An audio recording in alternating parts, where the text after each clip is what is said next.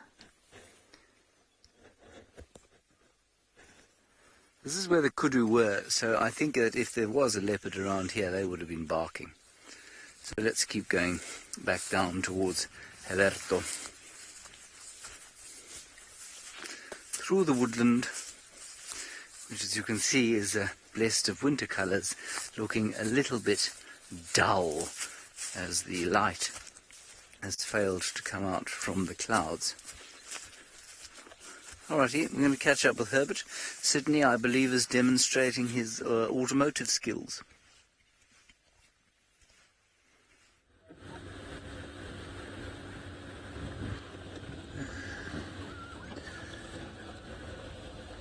Yeah, it is still very difficult here on my side. It seems to be very, very quiet, but hopefully we are going to find something as we are heading to the area whereby a lot of activities took place this morning. A lot of evidence has been spotted in that area. So I'm just trying to track and see if I can find something.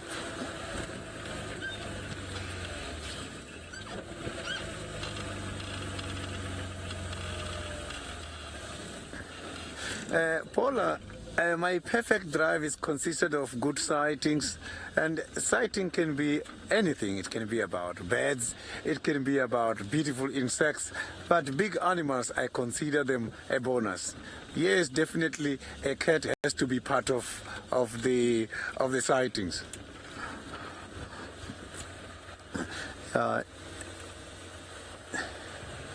So here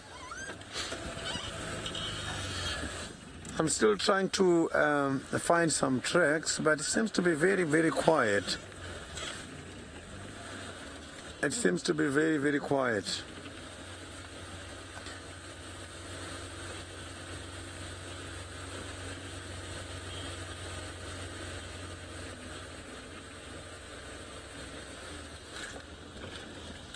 I didn't copy that question very nicely. FC, if you can repeat it for me.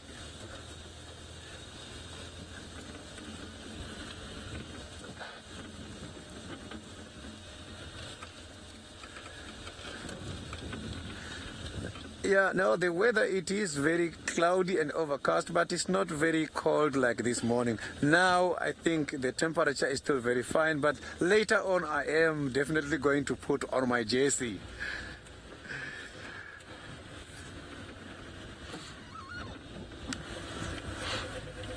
Yeah, let's try and see what happened here. Although this is one of the old evidence, you can see that the big marula tree has been uprooted. So this has been done by the largest land mammal, the elephant. You can see that the elephants can be very much powerful. So this is quite a very big tree.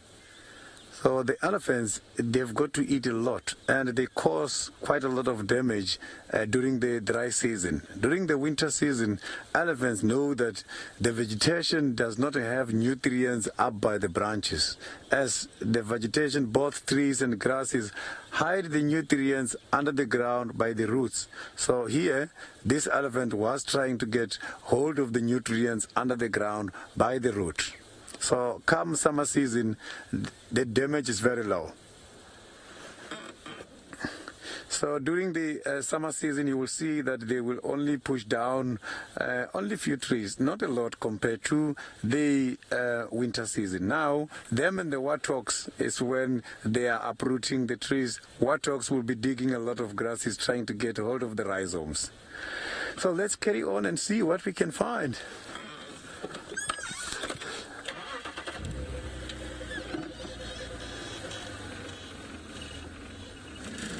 So as I'm heading to where I'm hoping to find something, I am now going to hand over to Ralph, who's got something interesting for you.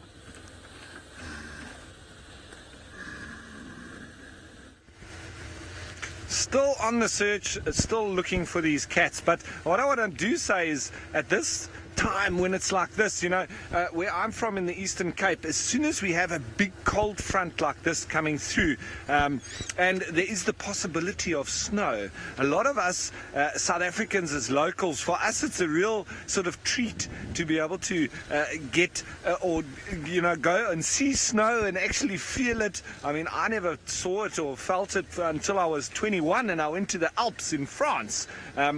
But what some of the guys do is, when we have this kind of weather, there's a place called Hogsback in South Africa, and when a cold front like this comes in the middle of winter and there's always that chance of snow, well, the guys make a trek to Hogsback and take the kids and the dogs and everybody go and play in the snow and build snowmen.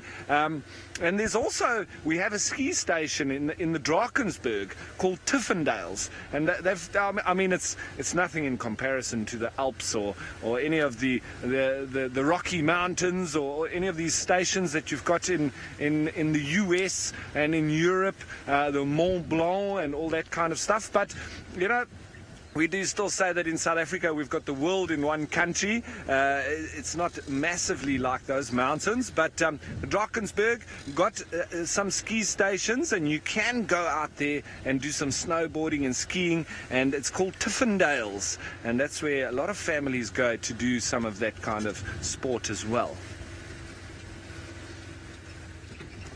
Now, Tony, in these winter months like this, we've got the resident birds that are quite adapted and quite evolved to be able to survive through this kind of weather. The more tropical kind of birds, they obviously migrate, and they'll go to Central Africa, closer to the equator, or even to Europe, and some of them even go further afield into places like Russia and China, into the northern hemisphere, where it's a lot warmer, and they can then survive and come back when it's warm. So they just literally follow the summer. Whereas the birds that remain here, they've all got different tactics to be able to survive that cold. And one that is, very indicative and a classic example, which we don't get here, but is the sociable weavers. Now, what they do is they make massive nests, the biggest nest builders in the world, and you'll find them in places like Namibia and into the Karoo part of South Africa as well, so into the western side of South Africa. You'll get some of these sociable weavers, and they huddle together on those very, very cold winter's mornings and evenings, and that stops them from having to shiver, which shivering is a way to keep warm, but it does take a lot of energy for you to stay warm via shivering. So they huddle together and then don't waste the energy on having to shiver to survive through the night, and then that means that they can still continue on with their workings through the day, both working on building their nest and also going out to forage for food.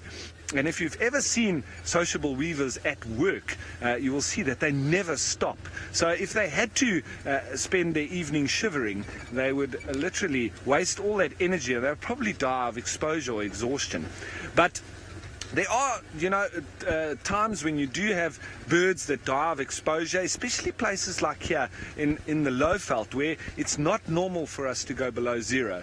And if we had to have extended periods of time where the temperature does drop towards freezing point over a week or so, you can have birds dying, you can have antelope dying, like impala, etc. They don't do well in the cold because they're so well adapted to more heat or hot conditions. But the birds, what they'll also do is, like we've seen with a lot of these birds, they fluff their feathers out like the impala do with their hair, and they trap that warm air in the feathers there, and much like a wetsuit or a neoprene body suit, that then traps the warm air close to the body, and that heats up, and that assists in keeping them warm. They'll also try and just, get out of the wind, because the wind chill factor is a major factor in when it is cold. So, it can be 10 degrees Celsius, but with the wind chill, it might be -2. So That's always an important factor, and if they can stay out of the wind, then that does assist in them keeping cool. What do we have over there? Is it a young elephant? Whoop! There's a very young one here that's just given us there's a whole herd here, but this little guy, he's just given us a trumpet and he's announced himself. So I'm just going to give him a little bit of space for his path that he can move through there. But let's have a look at him. Look, he's given us a bit of a show. I can see some little babies up in front there, but he really gave us a trumpet and announced himself, huh? How's it, buddy? Normally the little young bulls that do that. And now he's really showing us his disgust. He's going to the toilet after he's told us what he thinks of us. Now it seems like there is a whole herd here. That is a nice little young bull.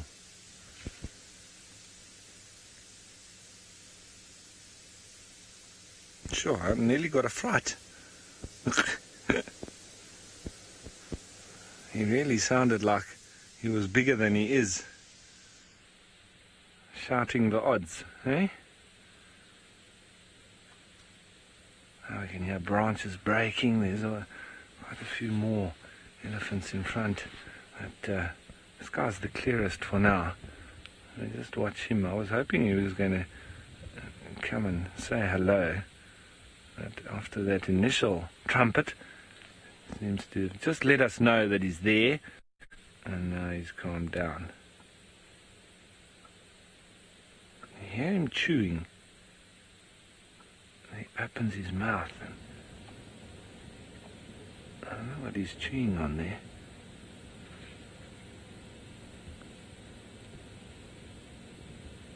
You know, the elephants, it's quite interesting. I was actually reading, these wrinkles on the elephants that you're seeing there, it actually assists, apart from the ears that they flap, those wrinkles do assist in both keeping them warm and cool, because it extends the surface area of the body.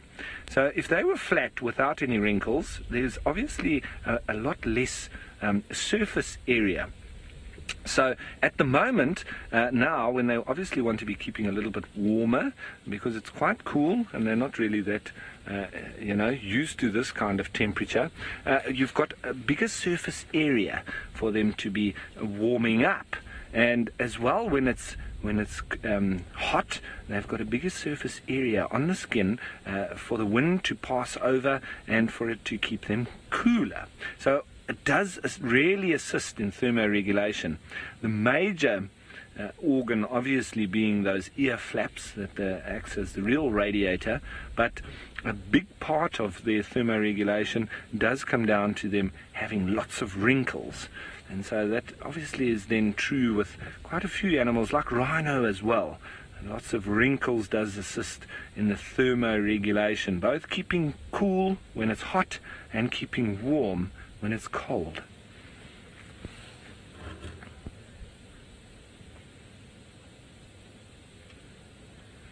Now, fur cat, the elephants do use their tails in quite a lot of body language that they use. So especially when they get very agitated or they're stressed, their tail goes almost straight out. So at the moment you can see very relaxed how they're just swishing their tail. Now, there's some little babies there in front. I don't know what he's doing. He's having a go at something on the ground and swishing his trunk around. Look at him there. He's going to be showing everybody what's going on there. And he's really having a go at that branch. There we go. And so you might even see the way, if he uses his tail, you see, if it's very relaxed, is he going to come and give us a bit of a charge? Maybe he'll chase some of these little birds on the road. There we are. Yeah. So Yes, they can, definitely. Their tail, we also watch that tail when we're out on foot. You see how it starts to go straight out like that? And that, as a youngster, he doesn't really know how to use his body language properly yet. He just throws it all around. But the older they get, obviously, when that tail goes straight out, you want to be careful of those elephants because they're quite stressed. And you normally see that accompanied by them storming off, as well as them putting their ears out like that. That's always them trying to make themselves look bigger. And he disappeared off now into the bushes there. I'm sure he's going to show himself again. He looks like he's up to nonsense. But we've got this one over here that's just feeding through. And I might make a little bit of an approach in a minute. I just wanted to see if that youngster came out onto the road before I go and disturb them. Very relaxed are all of them here. So this guy now slowly starting to make his way out, and it's going to be interesting to see if we can get a better look on all of these elephants. But well, I'm not going to go anywhere now because we're right in the thick of this herd, and this one's strolling along, and well, he is a lovely elephant, but I hear that James, who's also strolling along. We are strolling about, but we're strolling about with a bit of purpose now. There is a little group of grey go-away birds shouting here. And yesterday Herbert came into this area and he said he smelt the smell of a rotting carcass. But because it was getting dark, he didn't have time to check what was going on. So that's what we're doing now. This is the reason I'm keeping my voice down and soothing. And to go up onto this termite mound and then look from the top.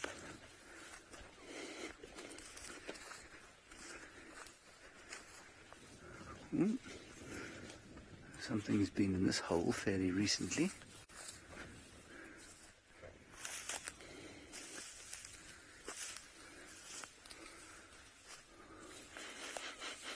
I can't smell anything dead at the moment. I can smell freshly excavated soil, however. Let's just look around here. You can see the grey go-away birds up top there. You've got them. And they're shouting at something. But of course a leopard's coloration and a lion's coloration in this kind of vegetation is very, very camouflaged. And with the wind blowing, it makes smelling, of course, and hearing that much more difficult.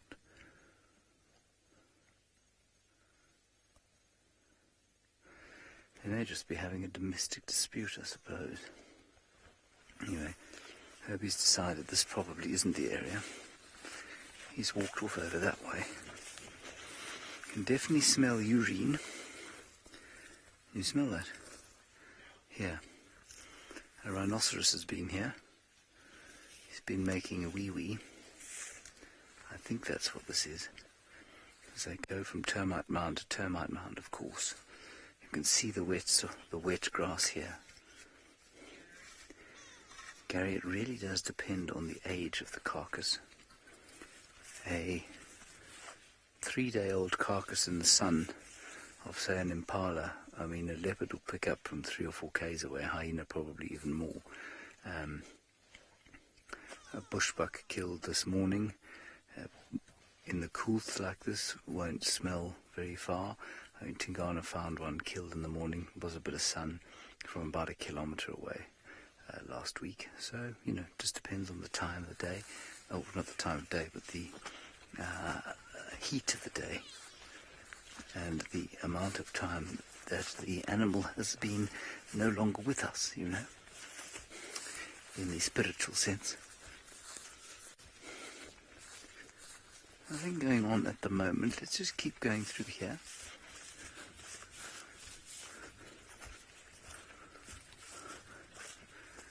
Alright, I see Herbert just across the way there. We'll go and get an update from him while you go across to Sydney for an update.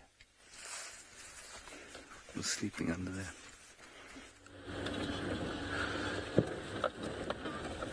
Yeah, it is still very difficult for us this side, for me to get hold of the cats. No sign at all on the ground. So all the cats are just hiding this afternoon. So I'm still carrying on to try and see if we're going to be lucky and see something.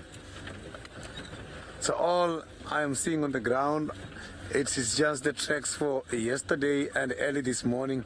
Lots of hyenas activities, but the leopards still very difficult to try and locate them.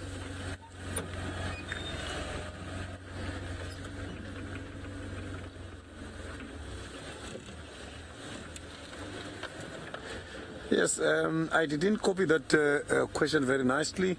The question is from Jess. What is that question again?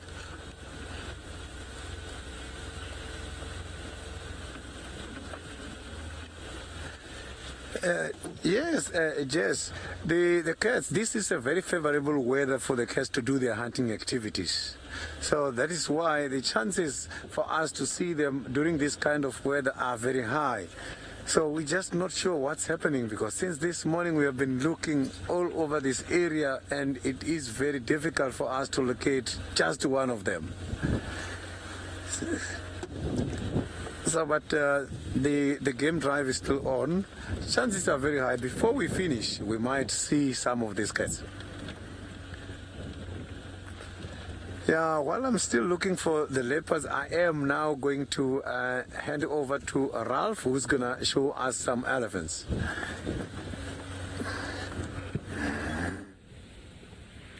Yep, and it seems like there's quite a lot more than we saw initially of these Loxodonta africana, the African elephant, largest of the land mammals. So we have now seen the tallest land mammal. Now we're seeing the biggest or heaviest. And here comes Mom. It's quite possible that she's a matriarch, but not necessarily. There's a little baby. That looks like that one that was quite, well, having lots of fun running up the road towards us. Now, Sitting Bull, as far as I know and as far as I've seen, elephants give birth standing up. But I'm sure somewhere out there would have been times when they've given birth lying down. But mostly, and when I've actually seen an elephant being born, they do it standing up. They sort of spread their legs a little bit, and it's a little bit of a thud. It's similar with, a lot of the antelope as well, even giraffe. Like when a baby is born, the doctors can, I watched my little boys being born, and a little bit of a grab on the legs and a slap on the back just gets that breath going. Well, I'm pretty sure that drop to the ground is also that sort of, hello, wake up, let's get going, let's breathe, and welcome to Earth, welcome to life. And so, yes, definitely a little bit of a fall for them. It's not a massive drop onto the ground, because obviously you've got the afterbirth and everything coming through. But let's try and get a little bit of a better view here. I'm going to move forward a bit. There's lots of elephants around us, but they're just hidden behind the bushes. And obviously when I'm moving through a herd like this, I always try and go nice and slowly. Now, Gary, you say that these elephants play hide and seek with me. Well, I definitely think they do, and I always think that elephants have got a sense of humor as well, because they very often put branches almost placed perfectly just over the road. And, well, as I was saying, yes, they do play hide and seek, and we're right in the midst of a big herd, so I do like to go nice and slowly, because I don't want anybody getting a fright and thinking that I'm a threat. I just want to be part of the herd as we move in here and let them just relax with us. We've got one just off of our side here. I don't know about the pole here, Craig.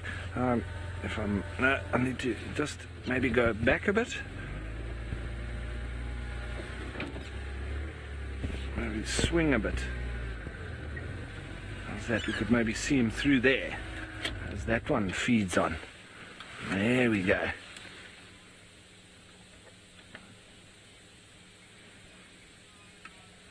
Now, are Laura Moore? Yes, you're quite right.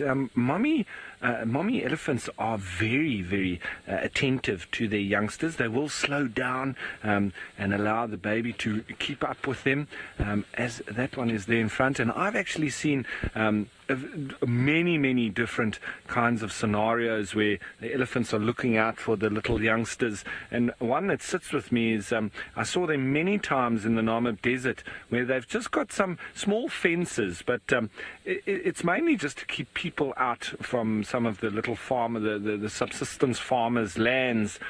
And the elephants, they go and the mother or the big female experienced elephants will walk up and they'll stand or press the fence down and stand on it while all the youngsters then file over the fence, and then once they're all over, then the females will just walk on and then the fence bounces back up.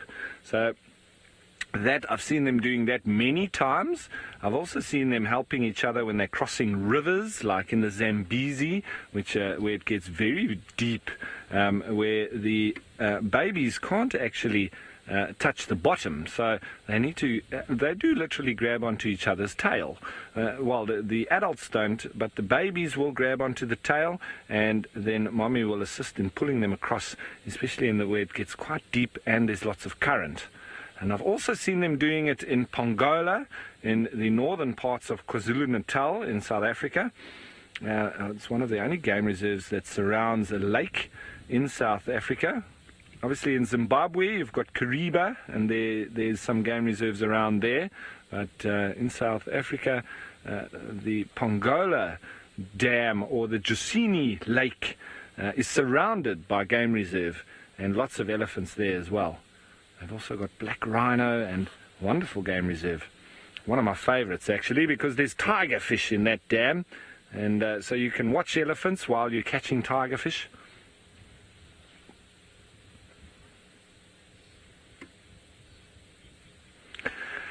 Now, CNAC, I have had many stressful encounters with elephants, both on foot and by vehicle. It's never resulted in either of us actually getting hurt, but it's been quite stressful, especially when you've got such a big animal like this that has decided that you're either in too close, or he's having a bad day, or whatever it might be. And one such case, as I say, I've said many stories, but this little baby is chasing birds. He's running through the bushes here. There he is. I don't know, he's right through the thickets there, but he's going to come running back now. There he comes. Hey.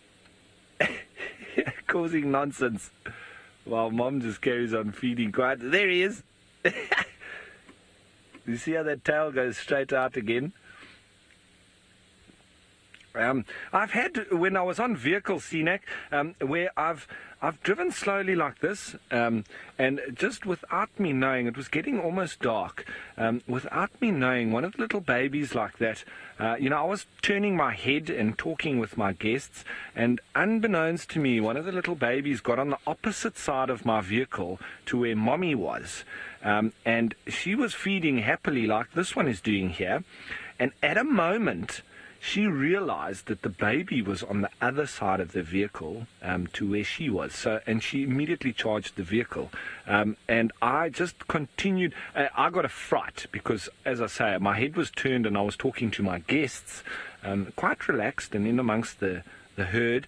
But as I say, we both got a fright because she obviously thought that I was maybe a threat to the baby now, and so she charged the vehicle, and it just took a cool head just to keep talking calmly to her, and we didn't move, and she put her ears out and she really had a go at us, but the baby then luckily moved around and she saw the baby, and the whole mood of the herd immediately changed. They all sort of got quite stressed and almost aggressive towards us, but it was because of this mistakenly getting in between the mommy and her baby, which is one of the worst things you could do, but it wasn't our fault, and it wasn't their fault either. We were just in an unlucky situation. But the whole herd eventually moved off in quite a hurry, so they weren't happy with us after that.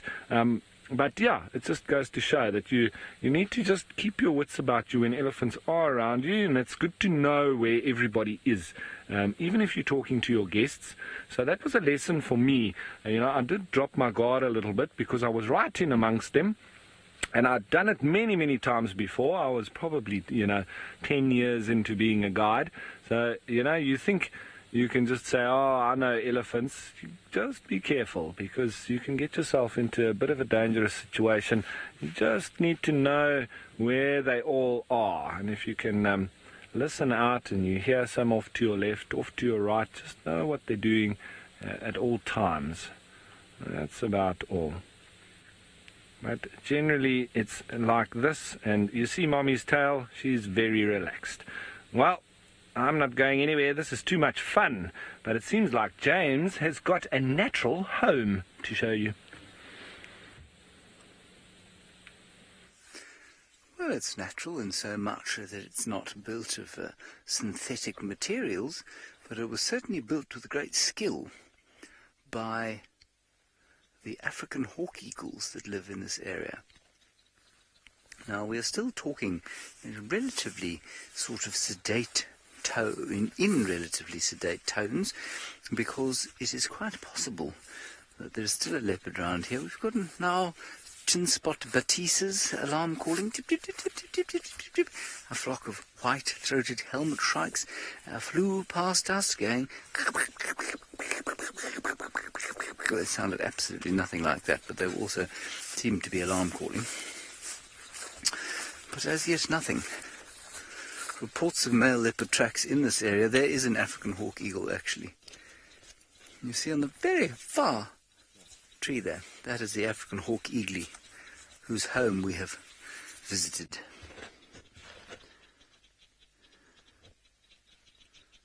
Having a bit of an afternoon stretch, he is, under the gunmetal skies. Miserable. Oh, yes. Mr. and Mrs. looking at their home, saying, I wonder what those intruders want from our place. Let us hope they're not there to raid our larder, or worse still, take an eggie out of our nest and fry it for their breakfast.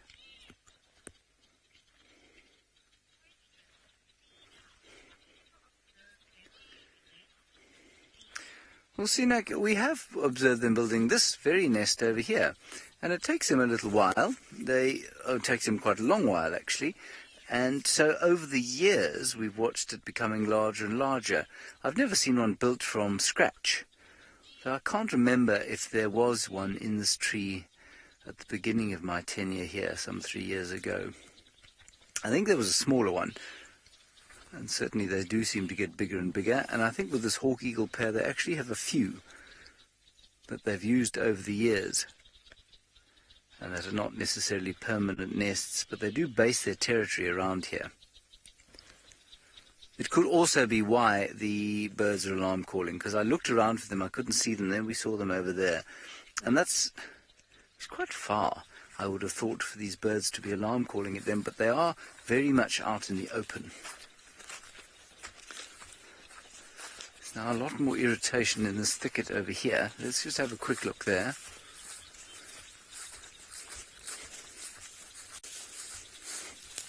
Before we do that though, Sydney is at a waterhole.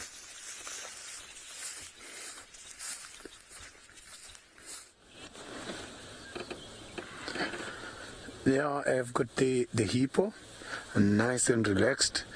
The hippopotamus, they spend much of their time during the day in water. And sometimes you see them walking around during the day, especially during this kind of weather. The hippopotamus, the reason why they spend much of the time in there is because they don't have sweat glands. So it's very difficult for them to survive the sunburn. Hippopotamus are very big animals, and it's one of those animals that are feeding during the night.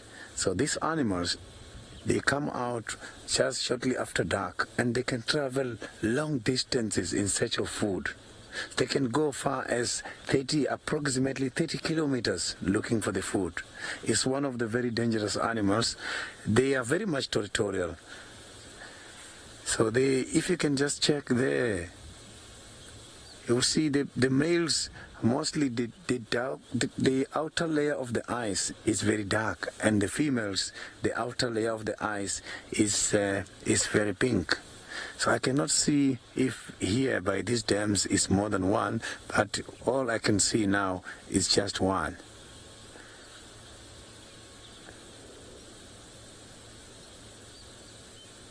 So these animals, how they demarcate territories is very much interesting.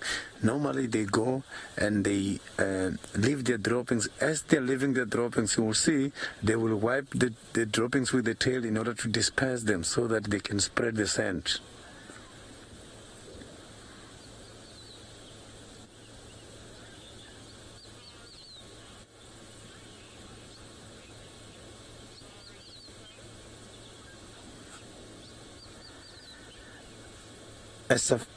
Safari South, I did get your question.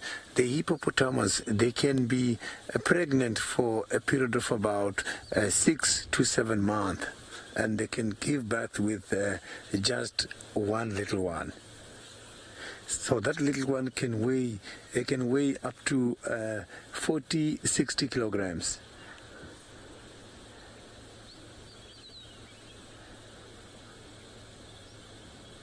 No, it looks very big, eh?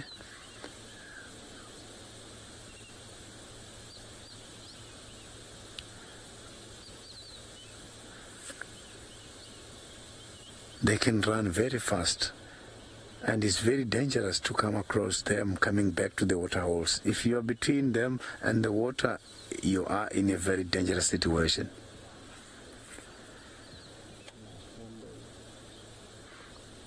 Yeah, a very nice hornbill is trying to forage here on the ground. No, the hornbills, they eat a lot of insects, and they're not that very shy. So the interesting part about the hornbills is that these birds cannot recognize themselves. When seeing themselves on the mirror, they knock it to try and get hold of the intruder, not knowing that they are knocking themselves. So they fight against themselves.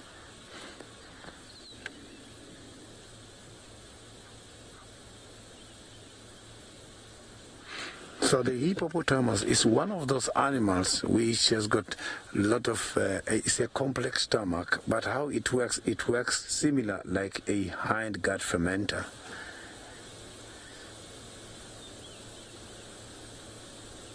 Sometimes, because of traveling long distances, you can also find them lying down very far away from the water holes. They can use the thick bushes and hide there and carry on afterwards.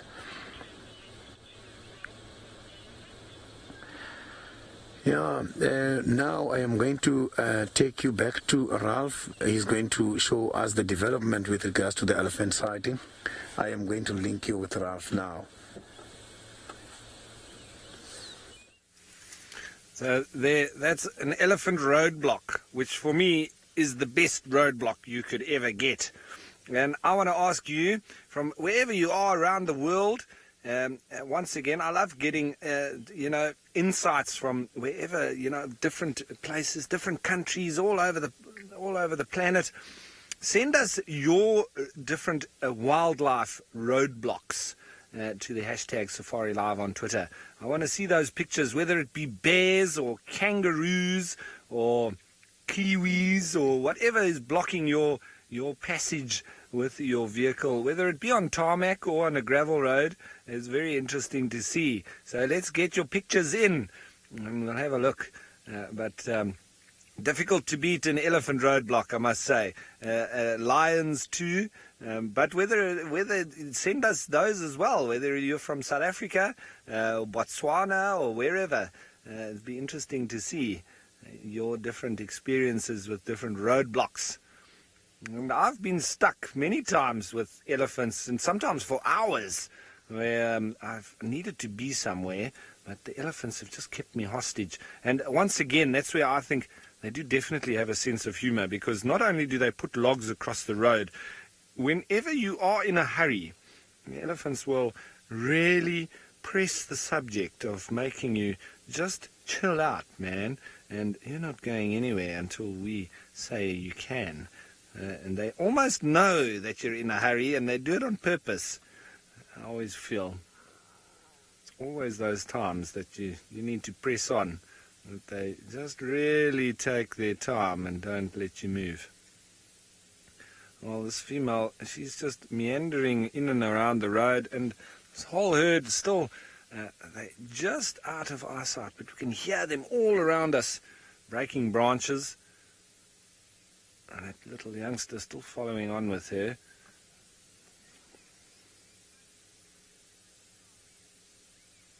Now, Paula, you say you've been stuck behind cows before. Yeah, that's also one, especially if they're walking on the road in front of you and they're not moving off. It can be quite difficult to get through. I remember in the Maasai Mara, that is some of the biggest herds of cows I've ever seen in my life. And it took us a long time to get through those herds. Once they start, towards sunset, once they start moving them into the area for the evening's grazing, it can be an arduous process of trying to get through those herds.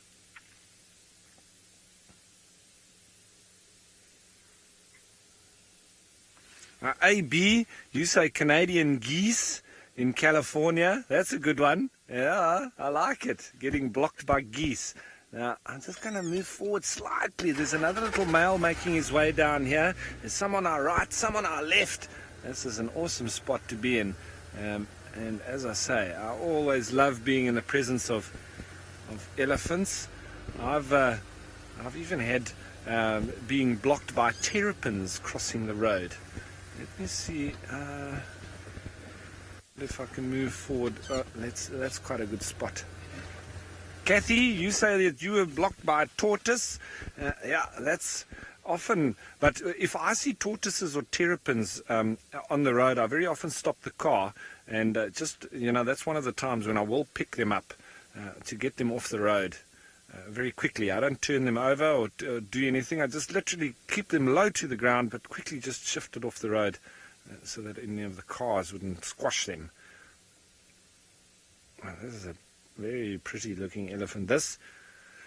I've also been blocked by lions. And I have told the story before, but there's a very famous story about one of the old section rangers in the Kruger National Park with lions. Now, in the old days, and when I say old days, a good few years ago, the rules in the park were sort of enforced very strictly. They are still enforced now, but not as strictly as they were. I mean, it was the old days, if I can say that. And I'm showing my age now, but at that time, breaking the rules inside the park was pretty much like committing a crime, and you could land up in jail. And even the section ranger had to obey the rules and could lose his job if he was outside of that. So anyway, he was making his way after his day's work in the park back towards camp, and sunrise, sunset is the curfew. You need to be back in camp inside of those times, otherwise they lock the gates and then you can get fined, you can get locked out, you can lose your job, you can be blacklisted, etc. So he was obviously quite keen to get back to camp before sunset, and he came across a pride of lions that were lying in the road. And at the same time, you also were not allowed to drive off-road inside the park itself. So he sat on the road and, hoped that these lions would move. Now, it was heading towards sunset, and he was running out of time. He still had quite a way to go, and these lions were a typical African lion roadblock. So they were blocking the road, and eventually he was running out of time completely, and he had to just go off the road a little bit to try and get round them. But he came quite close to them in the end, because there was a lot of trees and so on, so he had to just come close to them as he was coming onto the road. And one of the lionesses tails actually flicked out as he drove next to them, and he drove on her tail. And she let out, obviously, a growl, and she smacked his tire out of pain. So she hit his tire, but she literally hit the tire right off of its rim. So it didn't even touch sides, it just flew right off of its rim. So he came back into camp and he had to race on his rim. He obviously damaged the rim quite badly, but he just had to keep going with this tire following all around the rim, and he luckily made it back into camp. And that's how strictly the rules were enforced. He didn't care about the tire. He thought he'd sort that out afterwards and pay the price, but he didn't want to lose his job, and he also didn't want to stop for the to change anything with big game around. But it also just shows the sheer power of a lion's sort of club, if we could say that in South Africa. It's hitting power in the paw of a lion. But that's another story of an African roadblock, and that's from a section ranger in the Kruger National Park itself.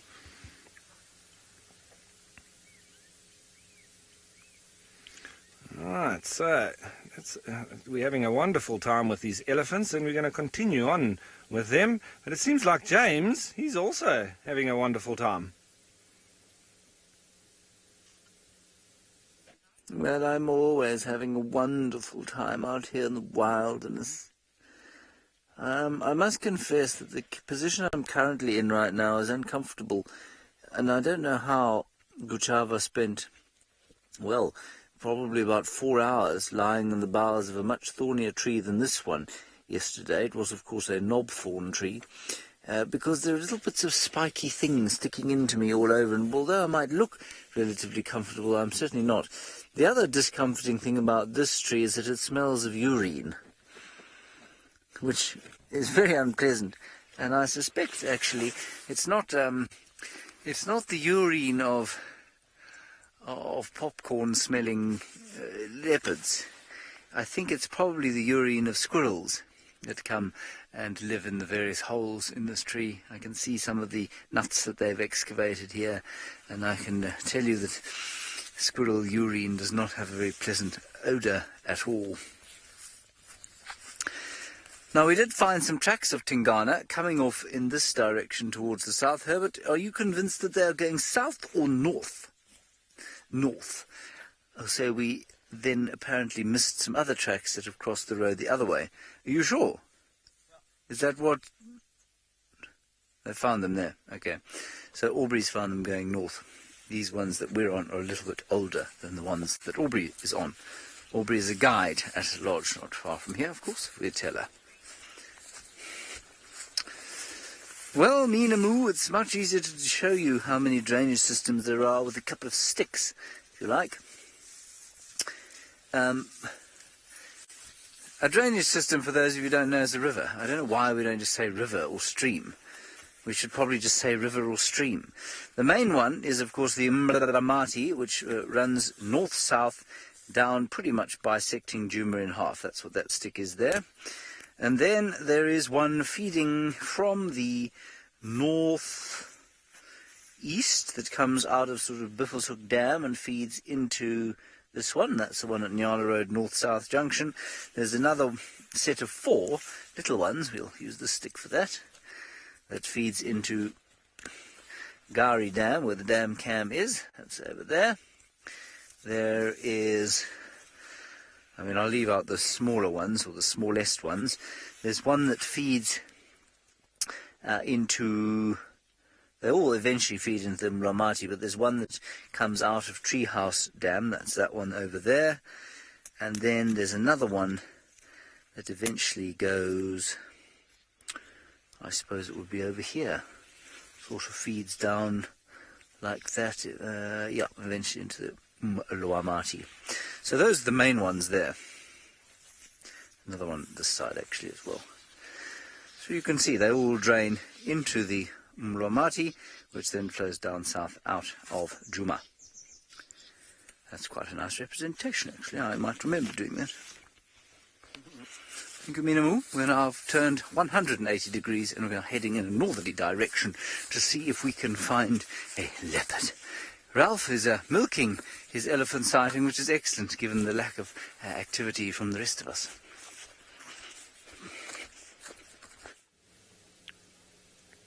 And this young bull here, he's really just getting rid of all the soil and stuff on the things that he's feeding on. And he's so close to us. He's within 10 meters. It's absolutely wonderful to be so close to such big animals. Look at his eyelashes there. A lot of these big animals, they do have very extensive eyelashes, obviously keeping any foreign objects out of their eyes. They don't, like I always say, they don't have doctors, they don't have optometrists in the elephant world. They've only got one eye on each side, obviously, but they've only got one chance at it. If something had to go in there, he could lose his eye very easily. So all the protection with those eyelashes.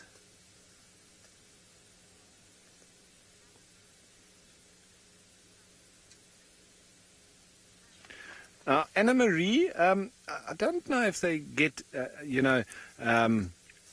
tooth decay in the way that we do, because we've got, it would be the sugar, and I suppose you do have sugar, obviously, in vegetation, but they don't get the real tooth decay that we get. Their decay in their teeth is more so from the grinding that they do on quite heavy or thick and difficult to grind vegetation, like branches and stuff like that. So their decay is literally mechanical. It's not chemical from the sugars that they feed on. There might be a little bit of assistance from that, but it's normally just ground down. And they go through about 6 sets of teeth in their lifetime.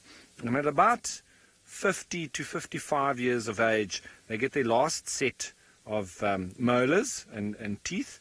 And once that gets ground down, and that literally is them that that's what limits their lifespan, because they can't feed after that. Well, they can't get the nourishment from the vegetation anymore, because you start finding the dung with full branches and leaves and everything in it. And they die a very slow death. I've actually seen it unfolding with quite a few individuals, and I've been following quite a lot of them also on foot, where you find this dung that there's no breakdown of the vegetation whatsoever. So whole particles, whole branches, whole leaves, whole everything in it, and you can see that it's not able to break it down in any way. And then it becomes quite sad, because you see this animal really slowly losing condition, and they wither away. But you need to also be careful on foot, because they can be rather grumpy, as you would imagine. I mean, it's like an old dog that can be a wonderful pet and friendly to everybody, but once they start getting old and sore and arthritis, and they're also, their liver and kidneys start packing in, those are often the animals that do sort of bite people or attack, and you have accidents there. So you always be careful of any animals with injuries when you're out in the bush as well. And that includes old age and when they're starting to get sick in that way. But it doesn't seem like there's any real old individuals in this herd at the moment. Well, I'm going to try and get a little bit closer here once again. And the roadblock is still in place, so we won't be able to get past them just there yet, but let's head you on over to Sydney in the meantime, who's got his eyes on the ground.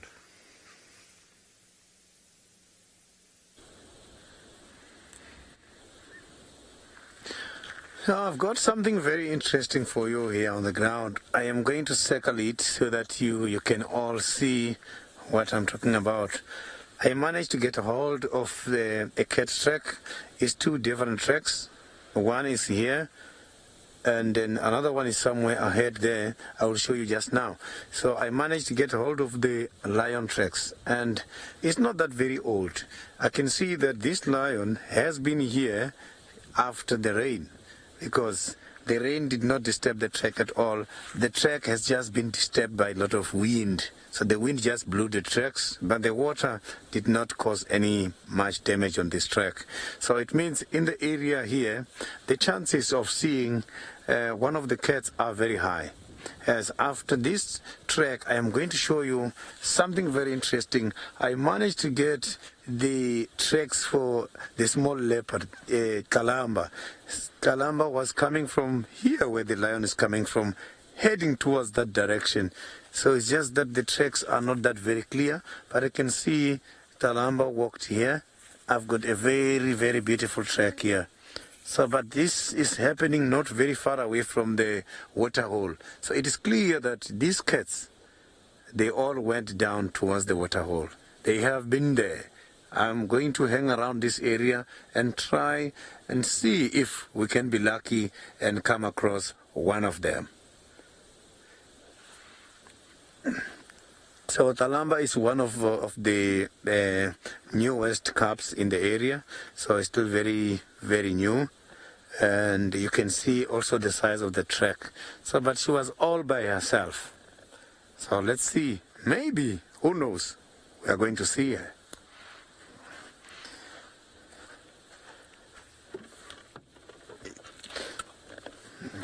So the direction of the movement of the track is going towards that side. So now I've got to first check because I've been there and I saw nothing on the other side. So maybe coming back they've used the bushes. So I'm going to hang around this area and see if maybe we can pick up something.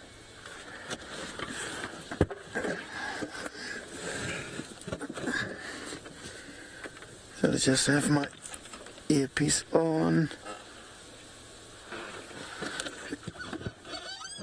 Yeah, we are now going to look for them. At least we've got an idea now. So I am going to now take you to Ralph, who is going to show us some developments in terms of the elephant sighting on the other side.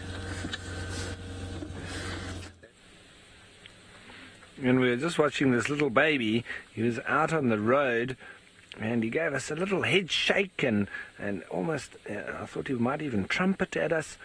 And now he's gone back to the cover of Mom. And they very often do that. They almost come at you and give you 1,000 words and then run back to the safety of Mom. And, well, it's no different in this case. And as I say, we're right in the thick of this herd, and it's what a privilege to be in amongst giants. And they're all relaxed with us, almost accepting us as part of this environment. They're all moving around, just happily feeding. There's no stress whatsoever. There's another youngster over there. This one's not even in its teens just yet, I would say. Probably less than 10 years old. Right next to the road. And I mean, I wouldn't push past these elephants, even if I wanted to at this moment.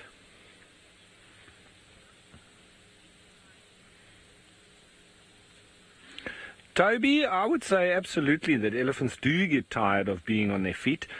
You'll find little babies, like babies throughout the animal kingdom, and humans, they definitely take little cat naps all over the place.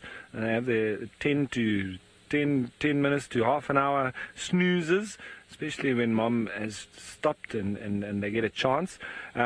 But as they get older as well, they'll also lie on a little bit of a slope and rest and actually sleep as well. But it's not also past elephants to sleep standing up, as well as sleeping on the move. I've watched an elephant sleeping while it's walking towards me, and I had to clap my hands to wake him up because he was literally going to walk straight onto me.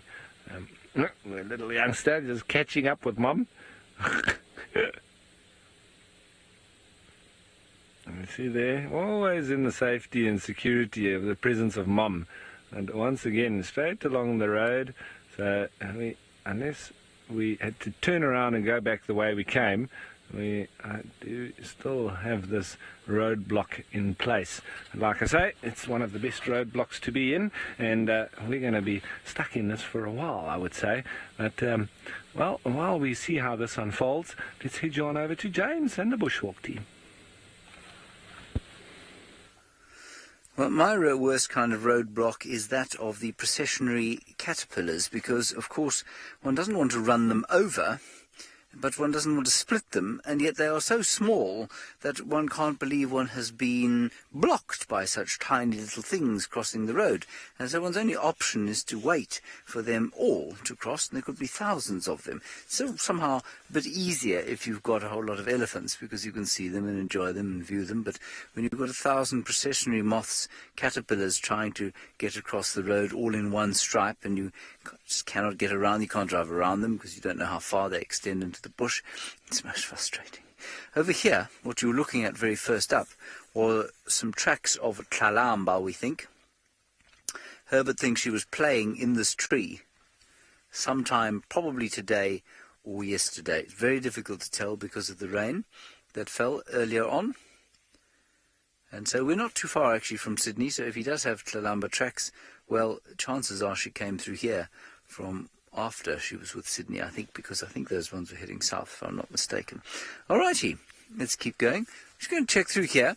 Aubrey, who I told you was driving out of Vuyatela, has managed to find tracks of Tandi quite far south of here on her own, which means that Tlalamba is most likely still around this area somewhere, playing, hunting francolins on her own, eating small things, as she must, as she gets a little bit older, almost 9 months now. 9 months old. It is remarkable, I keep saying this, but it's so remarkable when you think of a 9-month-old human infant and their level of independence compared with a 9-month-old leopard cub. It really is quite some difference. That's all, of course, because we have such very large brains, which take so long to develop. Billie Jean, we do encounter rhino from time to time on foot. We encountered one today, actually. We don't show them yet. This is a subject for some debate, but we'll address that at a later stage. We did, in fact, find a rhino on foot, and because they don't see so well, as long as you're quiet and the wind is in the right direction, you can do them very safely on foot. And some of my very best experiences have been with rhino on foot, as long as you don't take it for granted. This is white rhino I'm talking about. If a white rhino becomes aware of you and becomes irritated enough to actually charge, if you like, they're almost impossible to turn. So you can shout and scream and do what you like, and they just keep on coming. But that's a very unusual occurrence. And also, if you were to get behind a bush like this, for example, let's say there was a rhino over there, and Seb and I and Herbert were around here, and it took offence at us and started running at us. If we weren't behind that bush, it would simply not know how to find us. So you can get away from them, provided you have space. You can also climb a tree. They are not obviously tree climbers, and it's a very effective way to get out of the way if you happen to be too close to get into cover. Goodness, Sydney is finding a lot of water in the middle of the dry season.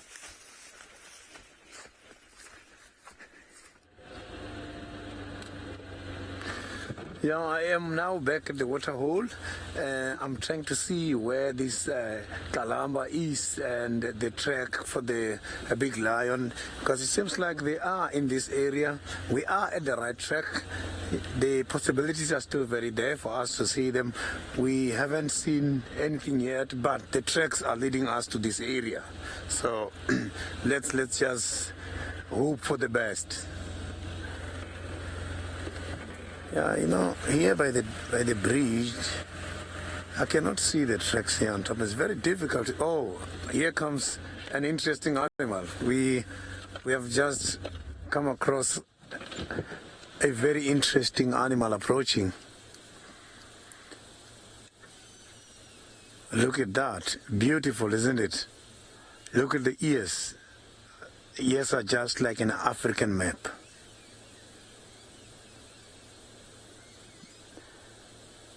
A very peaceful animal. So this is the largest land mammal. This animal can weigh up to 5 tons, 5,000 kilograms. So the elephants, they spend much of their time feeding. And feeding to them is not just about luxury. So now, when the weather is cold like this, eating a lot of food, it helps them, it protects them against the cold. So they can eat up to 400 kilograms a day. So eating too much food is very important for energy. Otherwise, they are going to battle when it comes to the generation of energy.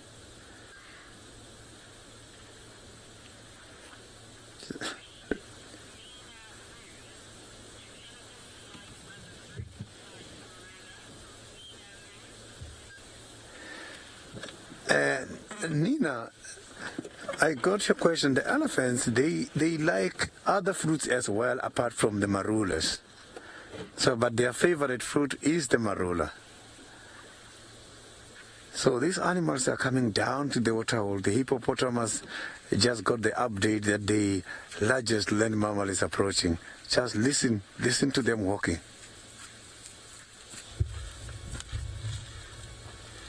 They don't make any noise, eh? So it's like they've got some shock absorbers. Very quiet. This is a lovely sighting. So these animals, they can be able to drink 150 to 200 liters of water a day. And from the 400 kilograms of food they eat, they only go to digest 48%. Meaning that in their droppings, there's still quite a whole lot of nutrients available.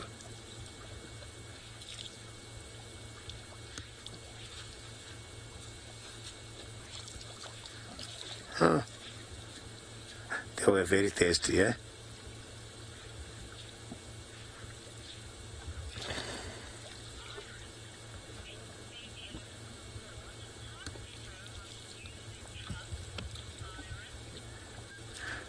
Byron, the elephants, the adults, the mothers, they got to teach their little ones how to use the trunk. When they are born, they are not aware, they don't know how to use the trunk. So as they're growing, they are going to go through a certain training whereby the adults will teach them how to use the trunks. Because when they're still very young, if there is a dam wall, the big ones is the one who must then have to collect the water and give to the little ones to drink because they don't know how to use it. So this is one of the pectoral mammals. So it means their mammary glands are between the front legs. The elephants have got a very interesting social structure, and their social structure is not led by a male. The females, they've got high ranks. It's led by the female. It's a matriarchal kind of a social structure. Who give orders is the females.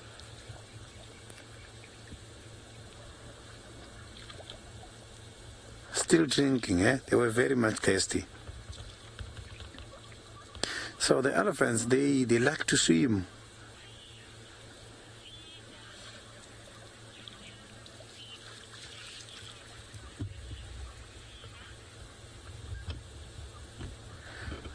I didn't get that question nicely. If you can come back. I just got the name Sina.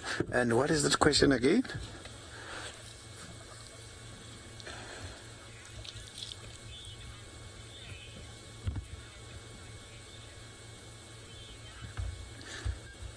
Not only the elephants, a lot of animals, they eat a lot of clay when they are lacking of minerals, and some they eat this clay when they are looking for the assistance when it comes to the digestibility. So the animals, such as the elephants, they eat quite a lot of hard stuff. So the digestive system, it works very nicely. So it's a very big body-sized animal, but it doesn't have four-chambered stomach. This animal has got just one stomach. It's a hindgut fermenter. A hindgut fermenter, it means a digestive system on these animals. It starts from the mouth as they're chewing. And how they grind is very interesting. The elephants, they grind forward, backwards. They don't grind sideways. Look at that little one. You know, the little ones, they always want to show that they are growing and they've got strength.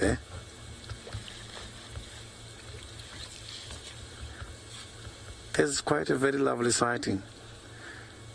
So if we can look between the eye and the ear, look at that little one, between the eye and the ear, they have got a little hole there. That hole is giving a lot of people confusion because it does secrete something called a temporin. That is something called a temporal gland. A temporal gland, it secretes the temporin, and temporin is just a sign of stress. And a lot of people, they misinterpret the secretion of the oil coming out, thinking that this elephant is on mast. That oil is not a definite sign of mast. It's just a sign of stress.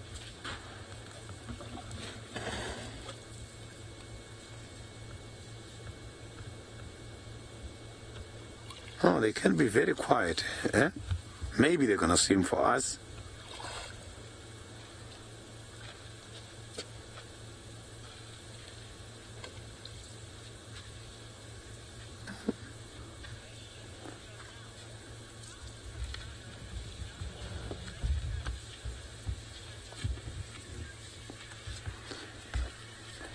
Dinal, I did manage to get your question. So the animals, after birth, the adults and the little ones, they bond. They spend much time together, and that is when the mother is learning the little one, and the little one is getting a chance in order to learn their babies. So they can be able to detect their little ones from the sense of smell. They can be able to detect their own genes.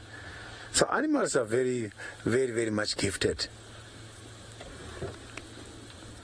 So their gestation period is about 22 months. That is almost 2 years. So that is why the elephants, they don't want anything to come closer to their little ones when having little ones, because they are carrying their little ones for quite a long time. Oh, the hippopotamus is now coming back. It's relieved now that the elephants, they are not swimming, they're not disturbing. So they're just leaving him alone. Look at those ears. So this animal can run very fast. It can go up to 36 kilometers an hour. That is the charging speed when this hippopotamus is out. Their sound is very interesting.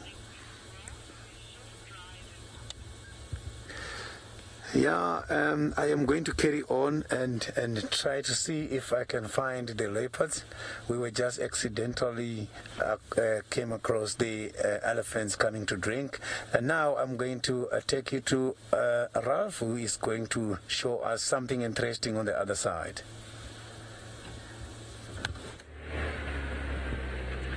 Well, I'm going to show you us driving along the Mlawati, and I'm heading towards Twin Dams. Just managed to get past the roadblock with the elephants. They gave me a gap and they allowed us to slowly drive through them. It is quite a big herd actually, because even down by the river here we found that there were some more individuals, and mostly those young males that just hang around the periphery and often get left behind.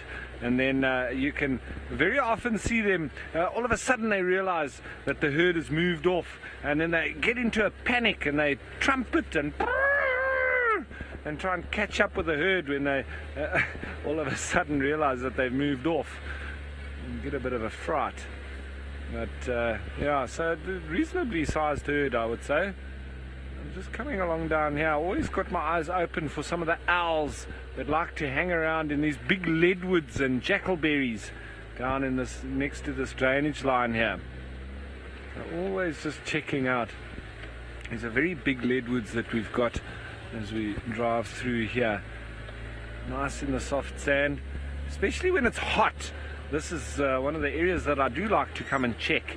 and not that it's hot today, but I'm making my way towards the main road, and I'm going to head up then to Chitwa, go and have a quick look in there, and then we'll head west and go and see if we can pick up on any signs of hukumuri and shudulu. That's my plan from here on out. So for the moment, it would just be wonderful if a leopard just jumped out in front of us here somewhere. That's what I'm hoping for. Everybody seems to be hoping for leopards, but I'm not going to even attempt to track them, because I've had more luck when I just literally just forget about the tracks and just drive around. I've found more that way than actually being hot on the trails of them, or hot on the tracks. So yeah, we're coming up now to Twin Dams, which is almost on the southern boundary of the Djuma Traverse, and then I'm going to drive on that southern boundary all the way to the eastern boundary, and we'll see if we can see any leopards in that particular area as well. So it seems like the hunt continues, and well, it seems the bushwalk team is hunting as well. Well, yes, we are certainly on the hunt. We're not hunting for leopards anymore, as of about, 3 seconds ago. We are on the tracks of Tlalamba around this little rocky outcrop. Isn't it lovely? But there are some elephants we can hear just in the bush here, and so we're going to see if we can see them. It is them turning into a very stunning afternoon, actually, possibly made more so by that beautiful little patch of stones. So before we make our approach, we're going to check the wind. Wind is good for us, so we keep going. The elephants are cracking branches in here somewhere. We'll walk along this little dry stream and see if we can't find them.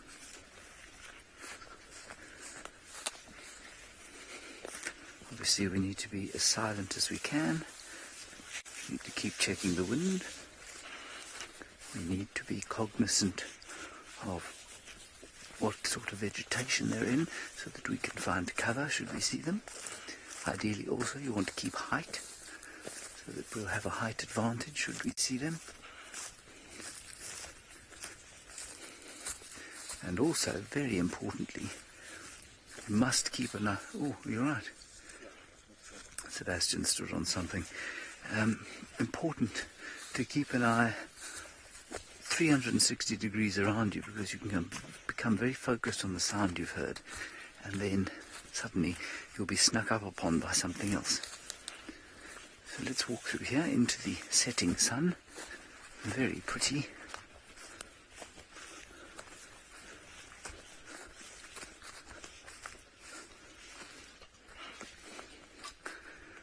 Sanjay, it depends where you are in the world. Given your name, I'm going to assume, possibly wrongly, that you're of Asian extraction. In Asia, the elephants, the females don't have any tusks at all. The males all have tusks. In Africa, both have tusks. Females' tusks are smaller, and some females some males too, just don't have tusks. It's a very rare sort of genetic anomaly, if you like, where they're born without tusks. It's not common. It's more common in females than it is in the males, but it does happen from time to time. So in the Asian elephant, no tusks in the females, and then the African elephant, tusks on both, smaller on the females normally. Still can't see the elephants yet. We'll stop and see if we can hear them. Herbie can hear them down here. He's also just checking for Tlalamba tracks. Yeah, we can hear them moving here.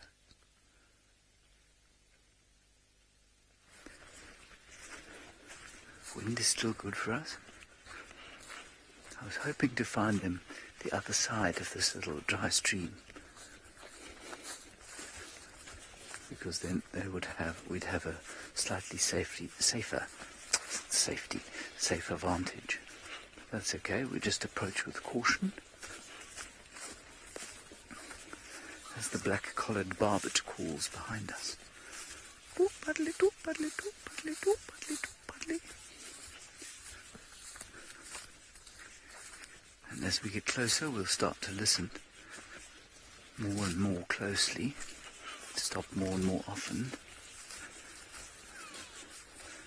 Especially if you look ahead of us there's some very thick bush. So now we need to stop and we need to think, where are we going to go? If it's a herd, there could be more than one. So we keep going slowly here. Wind is still good for us. Light is good for us. In fact, the light is not great. They're talking now. We can hear them talking to each other.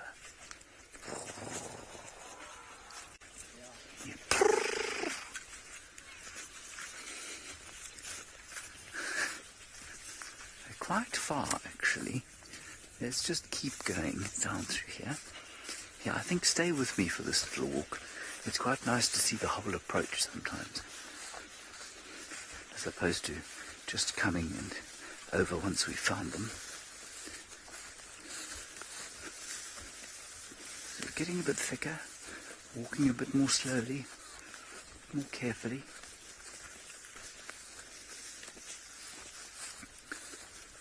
Soraya, I'm fairly ambivalent. I quite like both bushwalk and the car. Both offer completely different experiences. In the car we can sit with cats for a long time and watch their behavior without affecting them. Whereas on foot, of course, you can't do that. But on foot you get this thrill, you get this much greater connection to the wild than you do in a vehicle. Beautiful sun now. Hear them calling in here now. Let's just walk very carefully. Poor old Sebastian has to be especially carefully because, well, he's got this giant aerial hanging off or sticking out of his back. I don't know if you can hear that, everybody, but they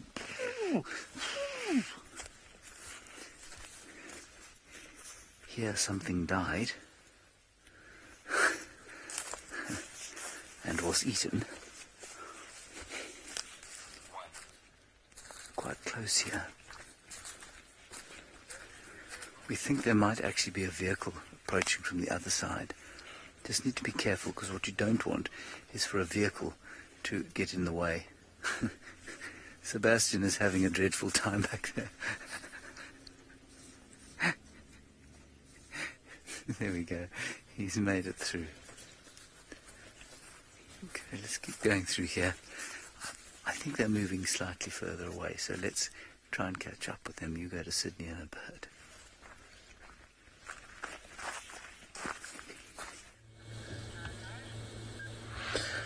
Yeah, it is still very difficult on my side. I've been trying and still no updates and no sign of the leopards, no fresh tracks yet. But hopefully we might see them. But at this stage, I've got something very interesting around me. I am going to point it out now for you. Not on a very long distance, I've got a very big bird. It's just seated there. It's enjoying some warmth. We have got the vulture there. You can see that this weather, it does have a lot of negative impact on vultures, as these birds, for them to fly and have their activities, they depend on thermal. And when the thermal is low, when it's very cold, their activities are not too much. So this is one of the scavengers in the area. So it's one of those birds that are depending on the other animals' remains. So the vultures are very big birds and they can fly very high. It's one of the highest flying birds. Yeah, he has been there for a while. You can see not even moving, just enjoying the sunset. So now I am going to head towards the southern side of the reserve, whereby I'm going to try my last luck. Hopefully that side maybe activities are taking place in that area. That is why where I am now is very quiet.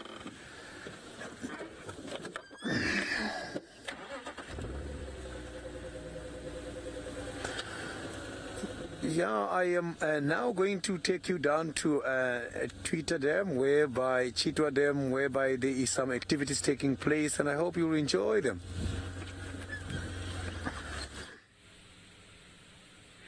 Well, and look at this. One of the little youngsters out with seemingly mommy here at Chitwa Waterhole. And that little baby is very cute. I don't know what it's eating there. It almost looks like it's eating some mud. So I don't think there's any grass right down there next to the water.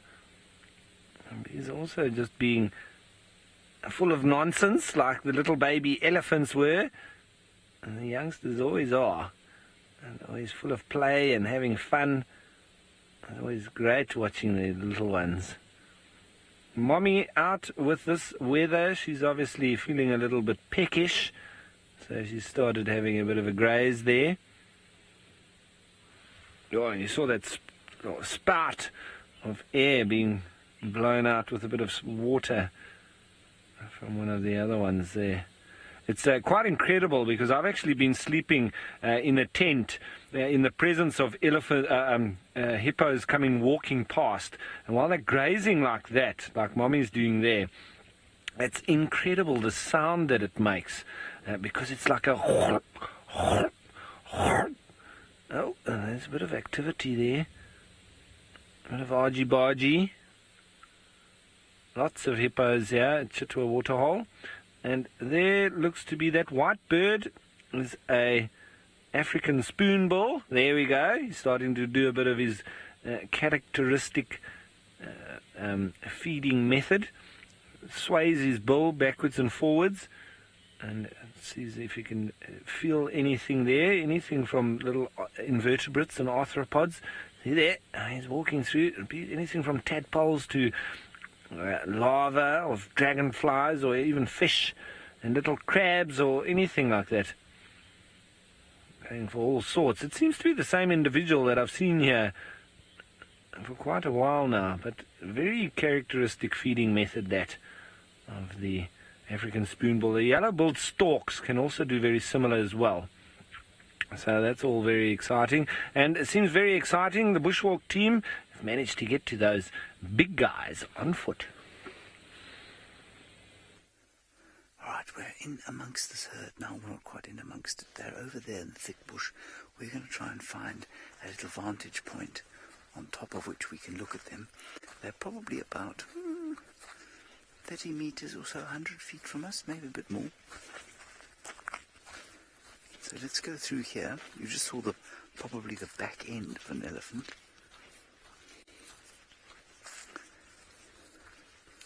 So these conditions are not ideal because it's very thick bush.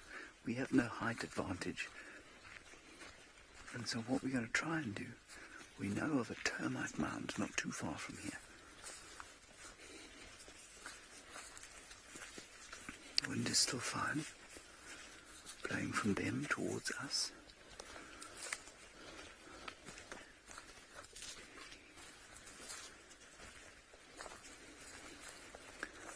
We're now so close that we need to start watching where we put our feet.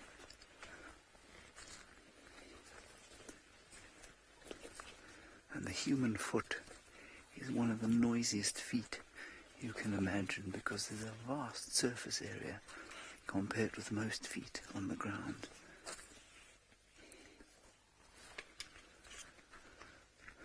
One day we're going to get a wireless aerial.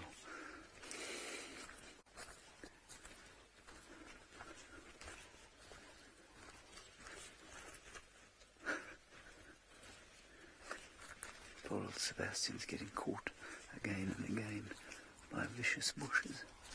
They're just in here. I can see one now. Come and have a look here, Seb.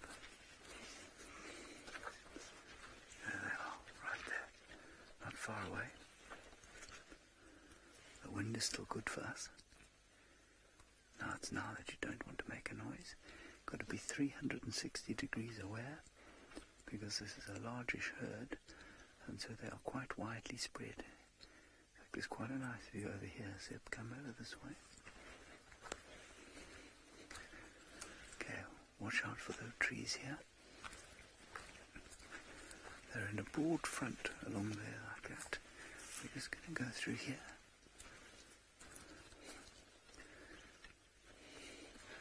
I'm just looking, of course, up top for Seb as well. you're going to have to lance through here. Basically what he's doing now is leaning forward and lancing with the antenna to get through the thick bushes. There's one close by here. Come, Seb, keep coming.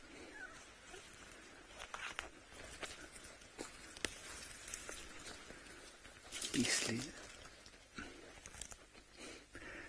Sebastian just stood on the largest pile of twigs this side of the equator. It's okay, the elephants didn't hear us.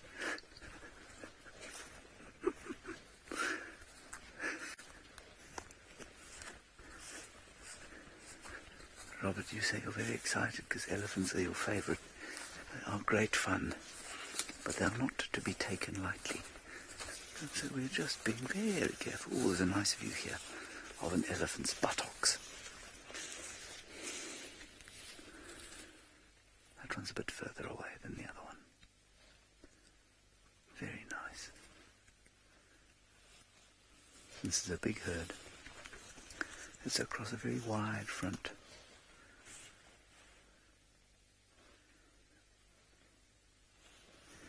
And of course the chances of finding a leopard when elephants have been through the same block, if you're actually trying to track her, are very small.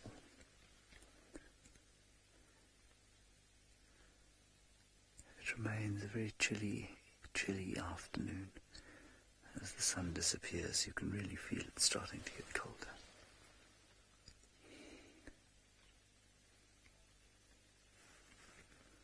Nice shot there, Sebastian. Nicer being standing still rather than trying to fight your way through the bushes.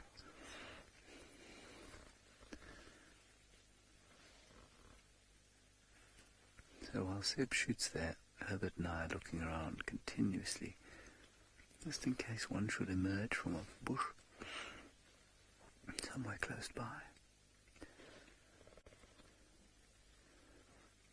And speaking like this, I suppose, is a little bit for effect, because if I spoke a bit louder they wouldn't hear us, but the chances are they might.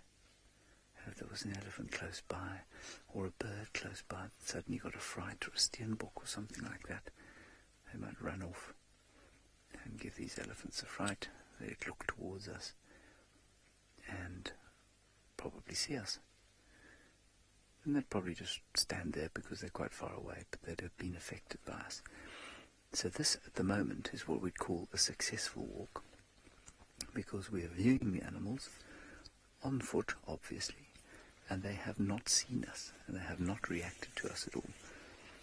If they were to turn towards us, and then maybe a cow stuck her ears out like that, it would be considered, well, a fail, in that we'd affected their behaviour and they'd seen us.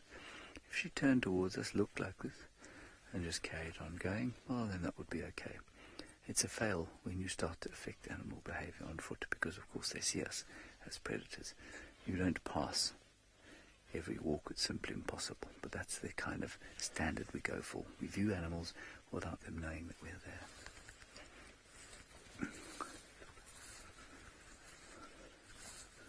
Tony, yes, I also hope the wind doesn't suddenly change, but you know, this time of year, it's very unlikely. It's a very pretty standard.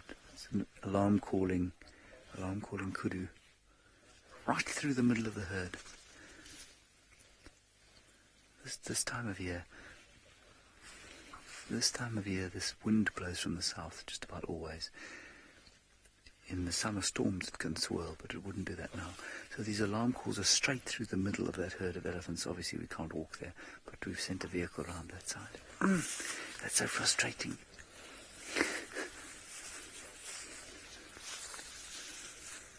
Aubrey had tracks of Tundi.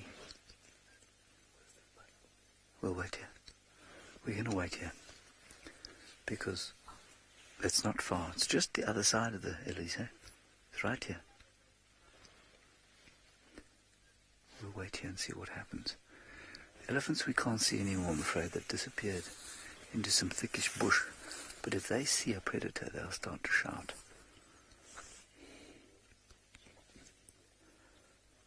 Alright, Ralphie's made his way to the biggest waterhole in the area. Let's go across to him.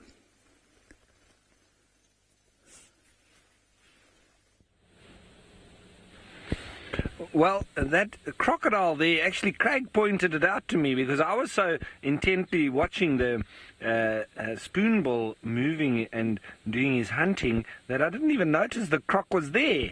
But there he is, just behind the buffalo weavers' nests. And we can actually hear them. They're just up near us here as well, in quite a big nest too. But we're watching that crocodile there. We can hear them calling here as well, and I mean the red-billed buffalo weavers, very untidy stick nests that they build, and then the cormorants and the Egyptian geese and everybody else makes use of them as well, because they're a nice platform that they set up.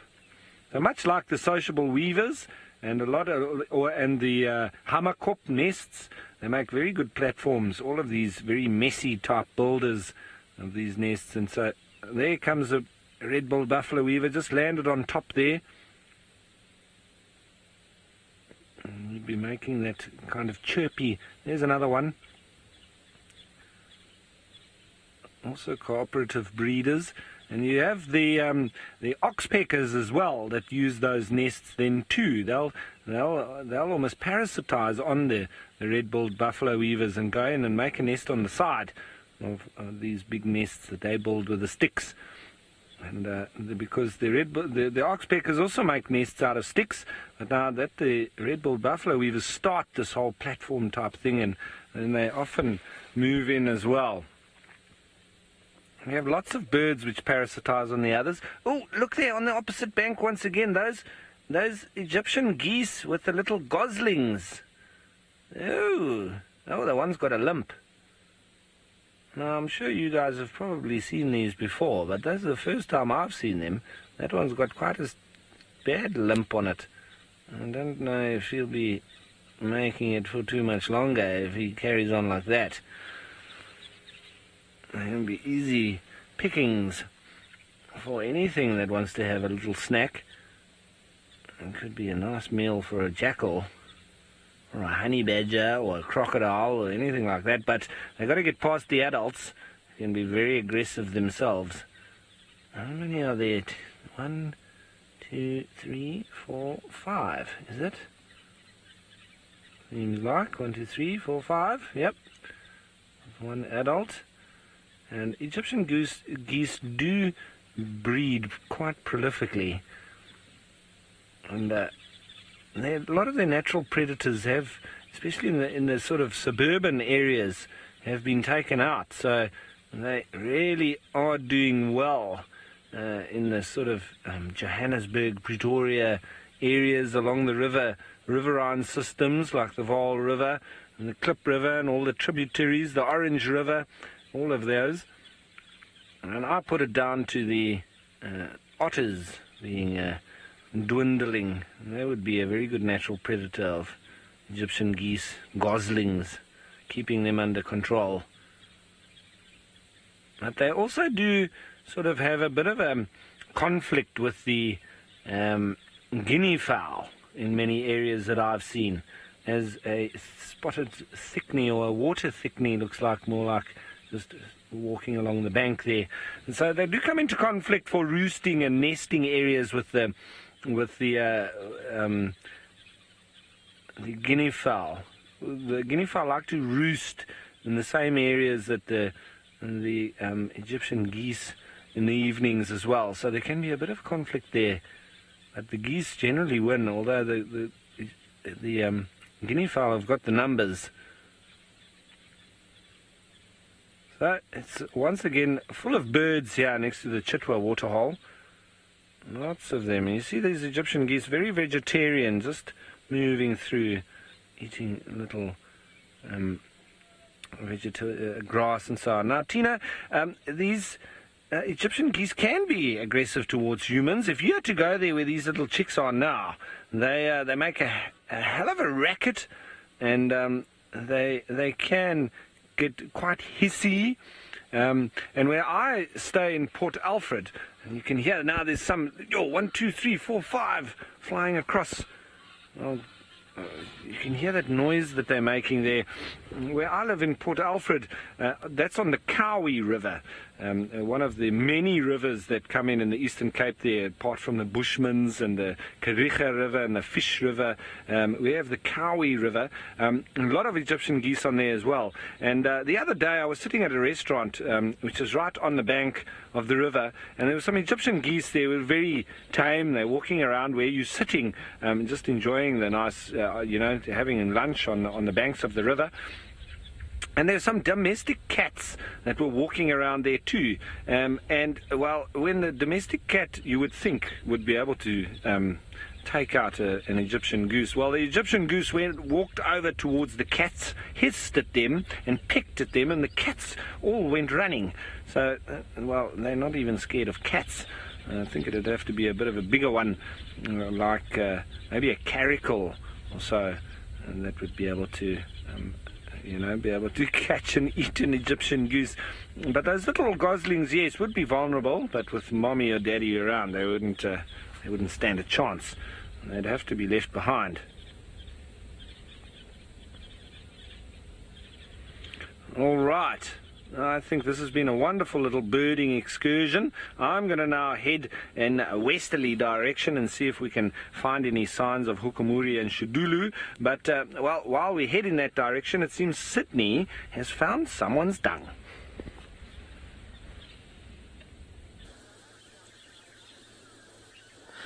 Yeah, I have got some very beautiful droppings here on the ground. You can see they are looking very much fresh, and I even got the hyena approaching. Have you seen that? It was a very beautiful hyena is coming over there. Yeah, and the droppings I've got just in front of me are the droppings from the giraffe. So you can see they are very much scattered. So let me try to drive forward a little bit so that we can see. I just have picked up a hyena coming as I was looking at the droppings. Yeah, here.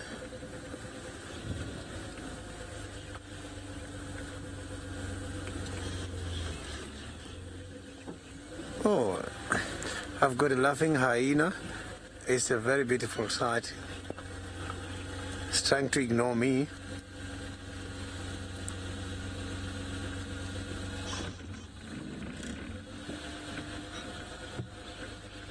It's trying to ignore me, heading towards that direction, unexpectedly, eh?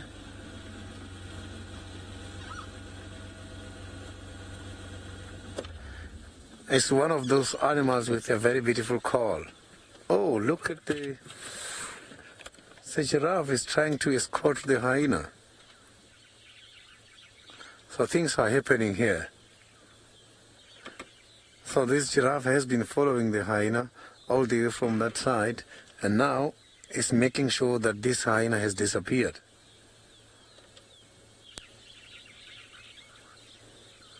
So the giraffe came at high speed, and now is just hiding behind a tree.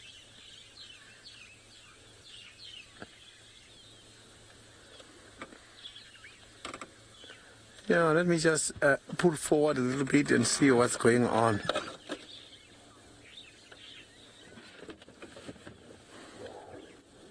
Yeah, right ahead of me I have got a giraffe standing looking at us.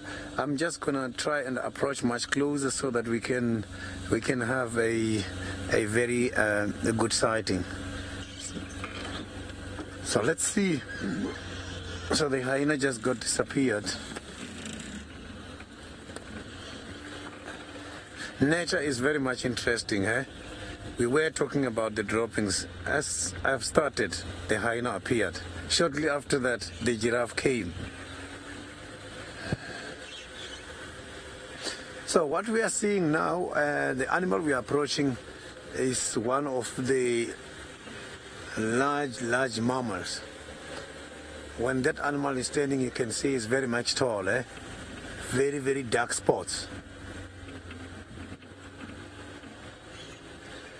So I know a lot of people, they've got a confusion between the male and the female giraffes. So the males normally, they have got dark spots, and the females, they have got light spots. And the males, as they're getting old, both male and females, they dominate dark spots. So when the colors are very dark, both dark, you must have to consider the following. If both of them has got dark spots, you must consider the horns. The males, they have got very thick horns. And the females, they have got very thin horns. Now, we are going to James, who is going to show us something very interesting, elephant on foot. Well, we've got these elephants here, same herd, and we're just waiting on the edge of this drainage ditch here. Why do I keep saying that? I'm going to make a concerted effort to say the word riverbed now. And we're just waiting to see if Thandi doesn't come across here. Because we heard those bushbuck alarm calling. She will certainly try and avoid the elephants.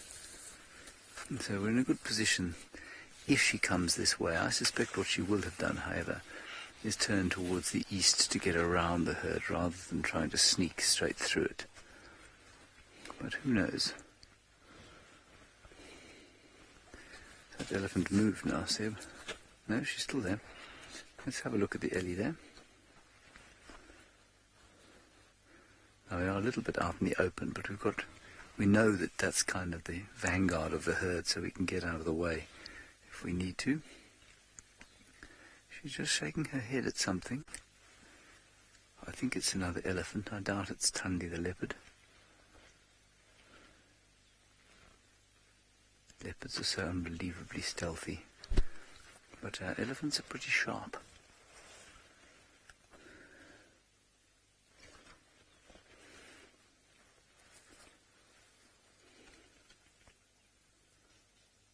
Just listen, there's lots of alarm calling birding all over the place.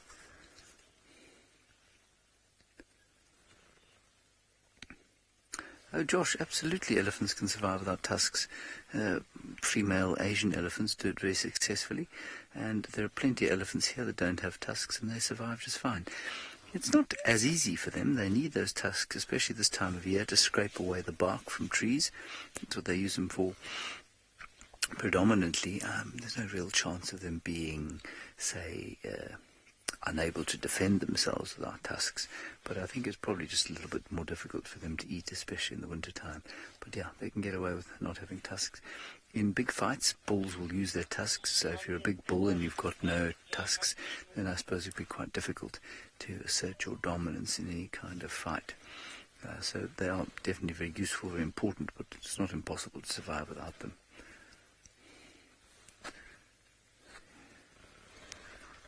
She's disappeared now, has she, Seb?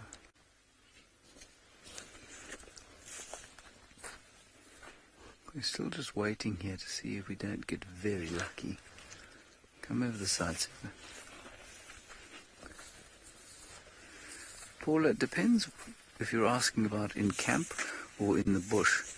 In camp, I've been this close to an elephant. But there's been a sort of window between us, or a door that I can just duck behind. But, I mean, in the wild, probably 10 metres or so. I've got slightly too close than I'd wanted to. 10 metres, about 30 feet, maybe just inside that. Normally not on purpose. I don't purposely get to myself within that distance of elephants. It's not very clever. They're just gently gliding through there. There's a bigger one over there. You just see the light starting to fade, and it'll become a lot more difficult to see in the fading light. Still Herbert stares down the riverbed, hoping desperately that a leopard is going to come along.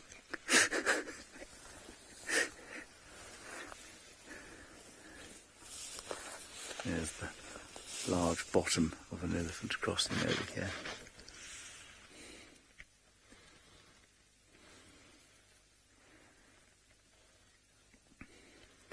Yeah, I think the chances of seeing that leopard are now pretty much finished. Elephant.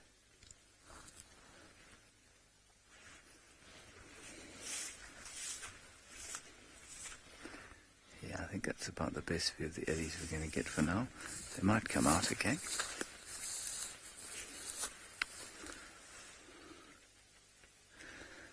Alright, I think we've probably died down in the sighting, not us personally, but the actual action. So let's go across to Ralphie and some birds.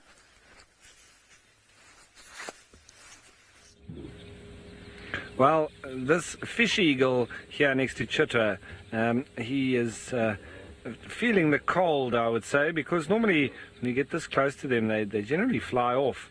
But this one's just ruffled his feathers a little bit and just trying to keep warm. You can see with those very cold clouds in the background, and well, he's not the only one. We're all feeling it, and it's very indicative of the cold weather when they're reluctant to fly off. I'd rather just sit there and nervously watch you go past. And he's just looking down in the water. I don't think he's going to be going anywhere for the next while. He's probably really not enjoying this weather. But there's some guinea fowl that are just slowly making their way towards their normal roosting area. That's not far from here, where they all jump up in the tree and spend the evening, and they're just foraging a little bit on their way down there, not far from where they're going to spend the night. So there they are. It's like the bush chickens. Always comical, I find, the helmeted guinea fowl. And we also get the crested guinea fowl in South Africa, but find them down the east coast, into KwaZulu-Natal, and in the St. Lucia area, or the Isimangaliso World Heritage Site. But we also do get them a little bit up in the north, so quite west from here. So the crested guinea fowl have got a bit of a patchy range, whereas the helmeted guinea fowl is pretty much spread all over southern Africa, right from the west to the east, south, north, everywhere. They're very common, are these guinea fowl that we're watching now. They obviously also make up quite a good food source for lots of small predators too. And Craig said earlier they look like disco chickens. I tend to agree with that, with their really strange coloured faces and that Roman-like helmet on top. And they've got very big spurs as well, similar to the spur fowls. They can inflict quite a heavy blow on each other. That's how they fight. And in Afrikaans, they're called a tarantaal because of the call that they make, as it's now starting to go there towards the back of the vehicle. So they're out of view now. So I'll maybe just start up and get us a bit of a view on the waterhole itself. All right. Well, I'm going to now make our way a little bit around the waterhole here and see what else we can find. Maybe we'll see the resident monitor lizard, but it seems like Sydney has found one of those tall creatures.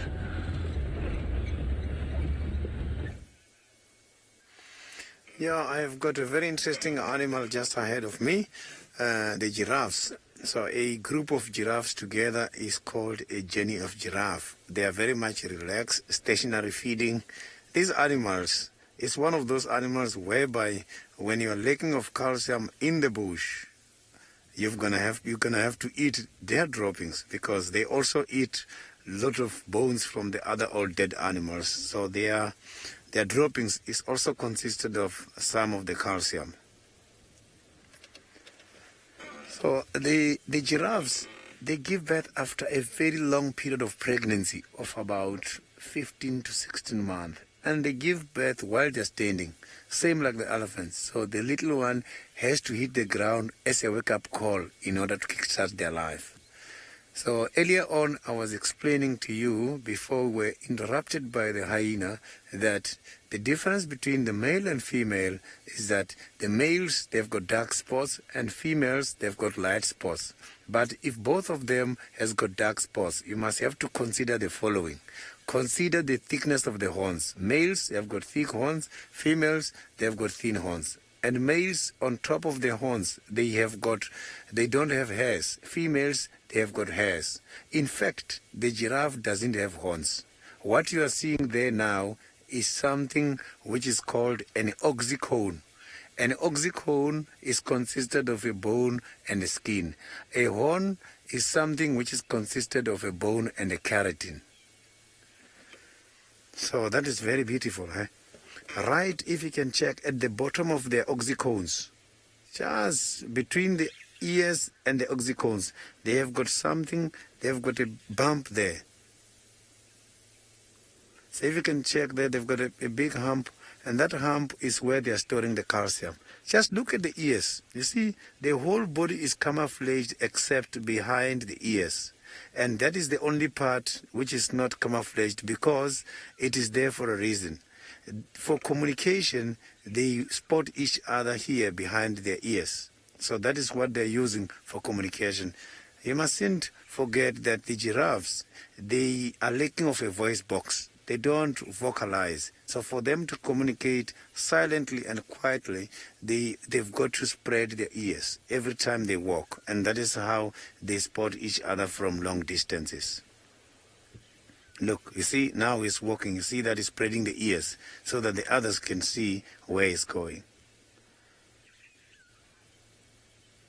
Beautiful, isn't it? So let me just now pull forward so that we can be able to see.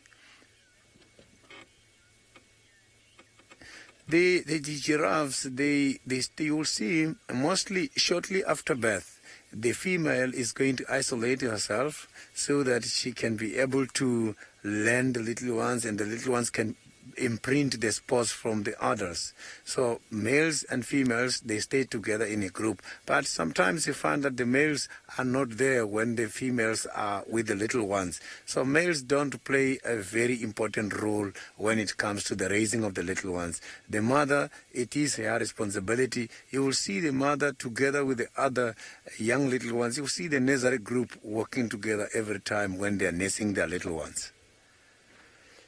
So they have just now got disappeared, you can see. So I am now going to pull forward a little bit and see if we can see them.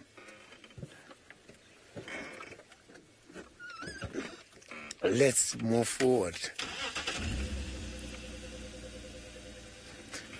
Sina has got a question about the size of the ears of these giraffes. They have got large ears because these animals, the concentration of food is happening deep in the thick bushes. So the large ears must have to help them in order to hear a lot of sound from the lions stalking them from a long distance. So let's pull forward and see what's happening. Maybe that hyena is still there.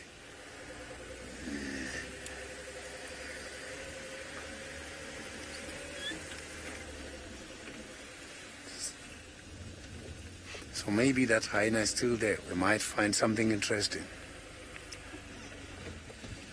Oh, they went over there. They easily got disappeared, eh? Oh, I can see they're somewhere deep in the thick bushes there. Oh, there they are.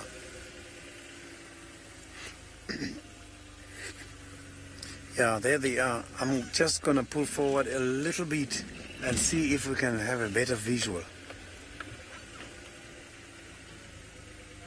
Ah, they are on our way towards the western side of the reserve. So look at this animal. You must check how this animal walks. Yeah?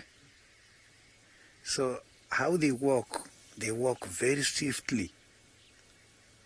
It's a movement which is called an asynchronactic movement, whereby you'll find that the legs of the same side walks at the same time.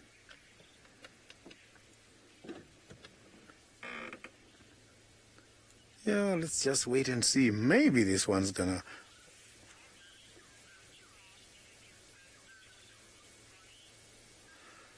The question about giraffes giving birth to twins is something that has been recorded, but it doesn't happen very often. Look at how they're walking. Oh, it's just that we are obstructed by the big trees. We can't see the movement anymore. So we are now going to carry on again and see if we can be lucky with the cats. But still, I hope before we finish, we might be lucky and see them.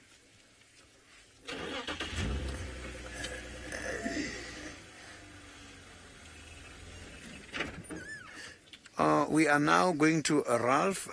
Maybe Ralph on his side has got something very interesting for us. So let's now go to Ralph.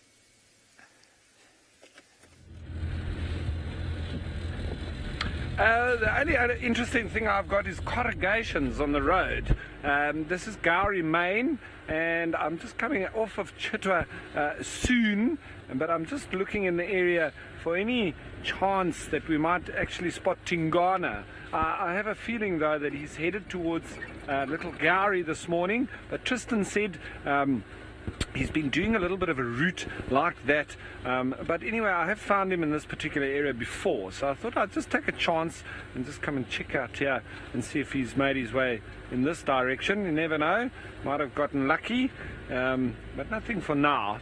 And well, we never know. In this area you could find the Styx pride of lions, those mangy females with the cubs, or any of the Avoca males, or anybody out here as well. So I thought I'd just check this area and see if we get lucky, but nothing for now. And the sun has now seemingly gone down. It's a bit difficult to tell with all of these clouds around. It's already dark, but there's still some light on the horizon there. It's still looking very ominous and cold. I don't know how much longer this cold front is going to hang around. It was a very big one, and that did come through. So our CNAC, good question there, my friend. I became passionate about wildlife at the age of about, I would say, when my real passion kicked in, it was probably at about 10 years old. My father used to take me camping and fishing on regular occasions, but then when I was about 10 years old, I was able to go on my own a little bit, and I had my own little boat. And at that stage then, I think it was for my 12th birthday, I got my own little engine as well. So then I was really mobile on our river, because my parents stayed just on the boundary of a river. So we used to, very easily be able to go on the river like that. So about 12 years old. Now, sorry guys, there's just a vehicle behind me, and I don't want to bother him, so I'm just going to let him go past here. As you can see, there we are. There we go. Some of the local tourists, I would imagine. They're leaving one of the lodges. They've probably had a wonderful time, I hope.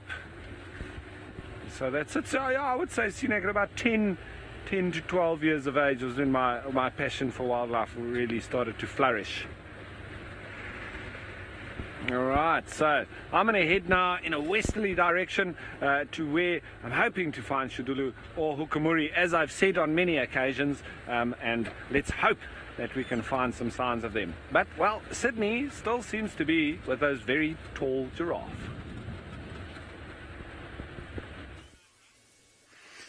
Yeah, you can see now the giraffe is trying to leave behind the droppings there. The droppings that I indicated earlier, that they are very much essential when lacking of calcium. So look at that movement clearly, legs of the same side walking at the same time. But that movement does change. When threatened, how they run is very interesting. They run like a horse. So that is where the name camel bird derived from. They walk like a camel and run like a horse.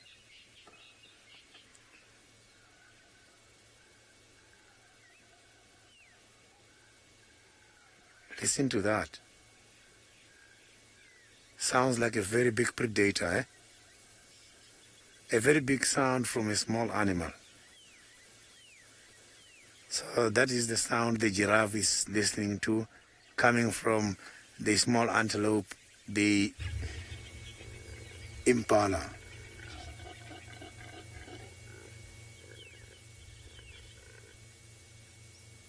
Beautiful, eh? That is normally happening during the May season, the May month when they are rutting. So getting back to those giraffes, you can see that these giraffes are concentrating in this area because this is a dry riverbed. So the trees in this area are still very much green. So they are here looking for a diet. So all the areas we have been is completely dry at this stage. But here, because it's where the water is flowing during the rainy season, obviously there's still quite a lot of moisture available by these dry riverbeds. So it's what is attracting these giraffes for.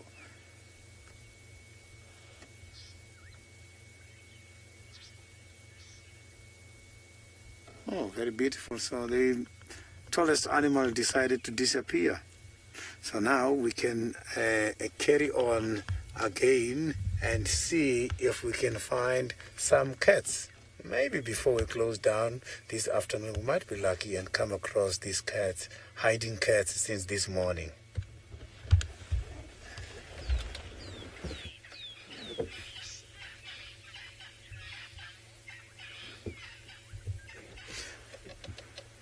James, I do have a favorite nocturnal animal. It is the first word on all English dictionaries, the aardvark.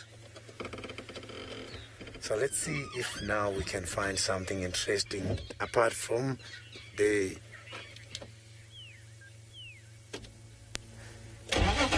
So apart from the giraffes, let's carry on and see if maybe we can find those interesting cats.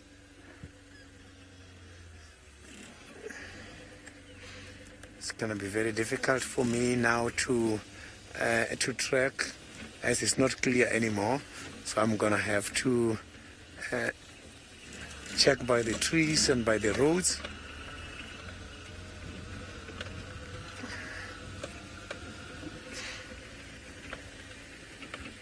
Oh, here comes another giraffe right on the dam wall. Very lucky with the giraffes this afternoon.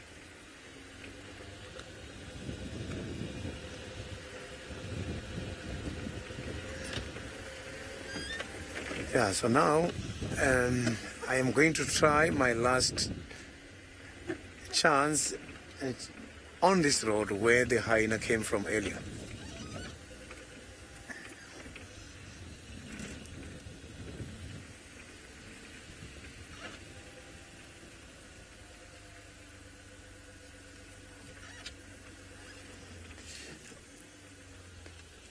We've got about the brown and the spotted hyenas. So the one we saw earlier on, that was just the spotted hyenas. We do have brown hyenas as well. So it's the two different species of hyenas in the reserve.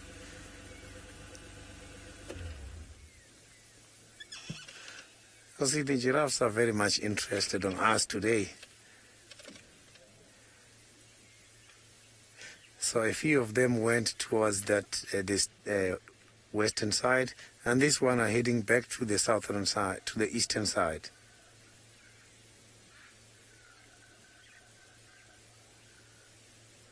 Oh, this is very interesting. So I am now going to Ralph, who is still driving. Maybe he's got something interesting on his side for you.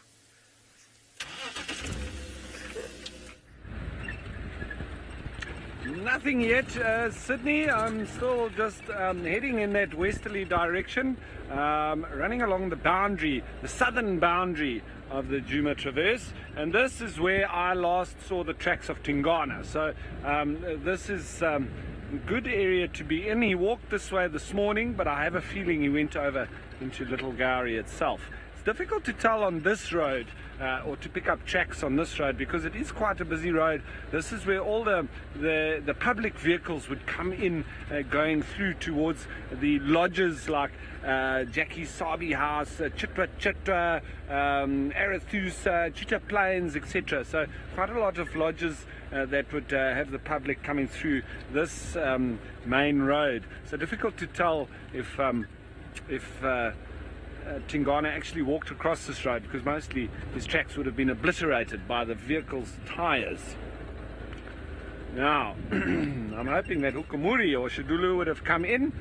And, well, while we're at it and just driving along, I've just got a small announcement to make, and that is that I've had a very wonderful opportunity that has come my way. So good news for some, bad news for others is that I will be leaving Wild Earth at the end of this month. I will still be remaining within the wildlife and tourism sector of South Africa, but not within the grouping of Wild Earth. So, but you never know, in the future I might be back. You never say never, but just so that you know, at the end of the month of July, you will not be seeing me anymore live on screen. So I'm going to be enjoying myself in this last little bit that I'm around, and I hope you have enjoyed my presenting and my perspective of the wildlife.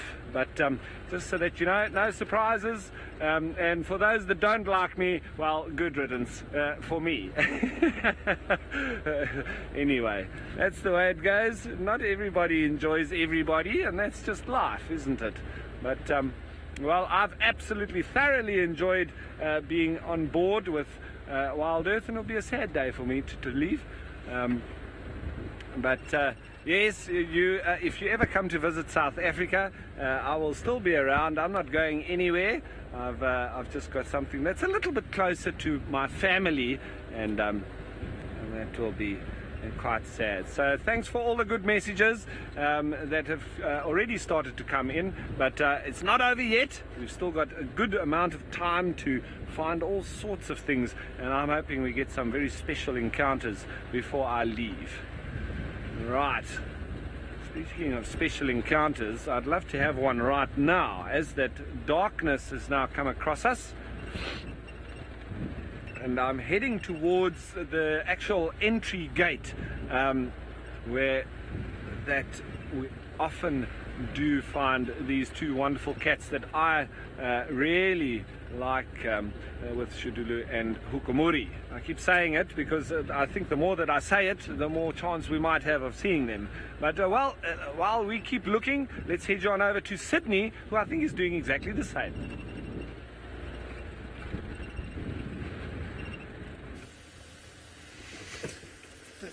Yeah, I'm still trying to get hold of the cats, and I'm going to try my last luck for this afternoon. But still, I have not yet noticed any of the fresh tracks. So all I've been seeing since the beginning are the old tracks. So maybe they're going to start to come out now. Before we close down, chances are there. Let me try again. Still very quiet.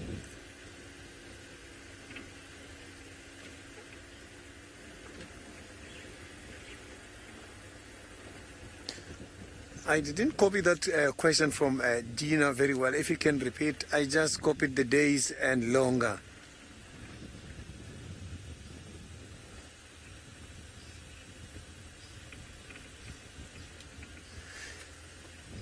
I did manage to get the question.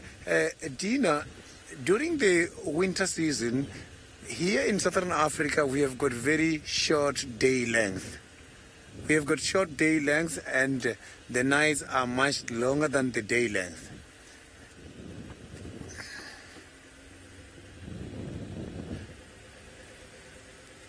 Still, I can't find the fresh tracks, but I hope I'm going to find, maybe I'm going to come across the leopard coming towards me before I see the tracks.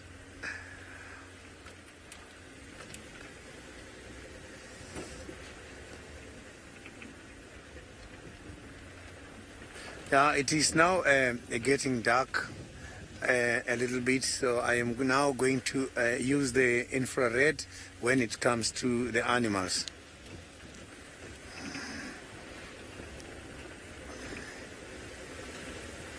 Yeah, there's no sound, no growl, nothing. The bush is just very quiet at the moment.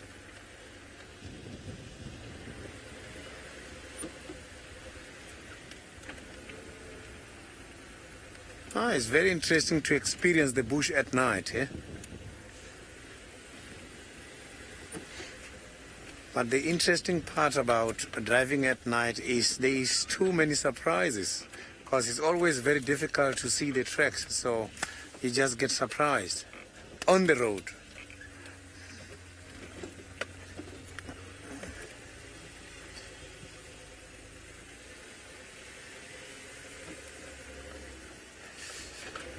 Yeah, as I'm looking for these cats, I am now going to Ralph, who is going to show us something on his side. Maybe Ralph has got it already.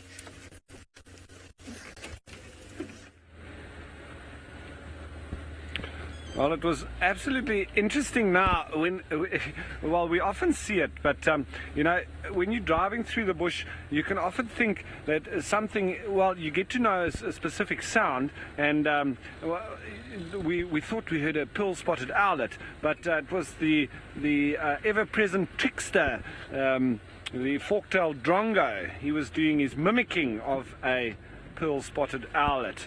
And so he tricked us quite good and solid there. So we had to carry on going because, well, we see lots of them around, but we thought we'd possibly see a little pearl-spotted owlet, but we got tricked. And as much as we get tricked, so do the other little birds, and that just drives them away, because the pearl-spotted owlet is a very good hunter of little birds.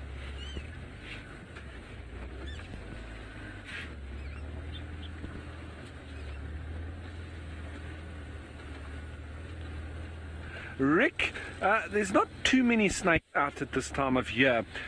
You know, you can come across them, but they're very lethargic, especially when it's like this kind of weather. You know, I haven't seen one in a long time. Sometimes when you get those nice hot winter days, you know, in the middle of the afternoon, you can have the tortoises out as well as the snakes. But generally now you would find that they're probably inside somewhere like a termite mound where it's nice and warm, and they stay up inside there. That's generally where the snakes would go now. If I was a snake, I'd go inside termite mound.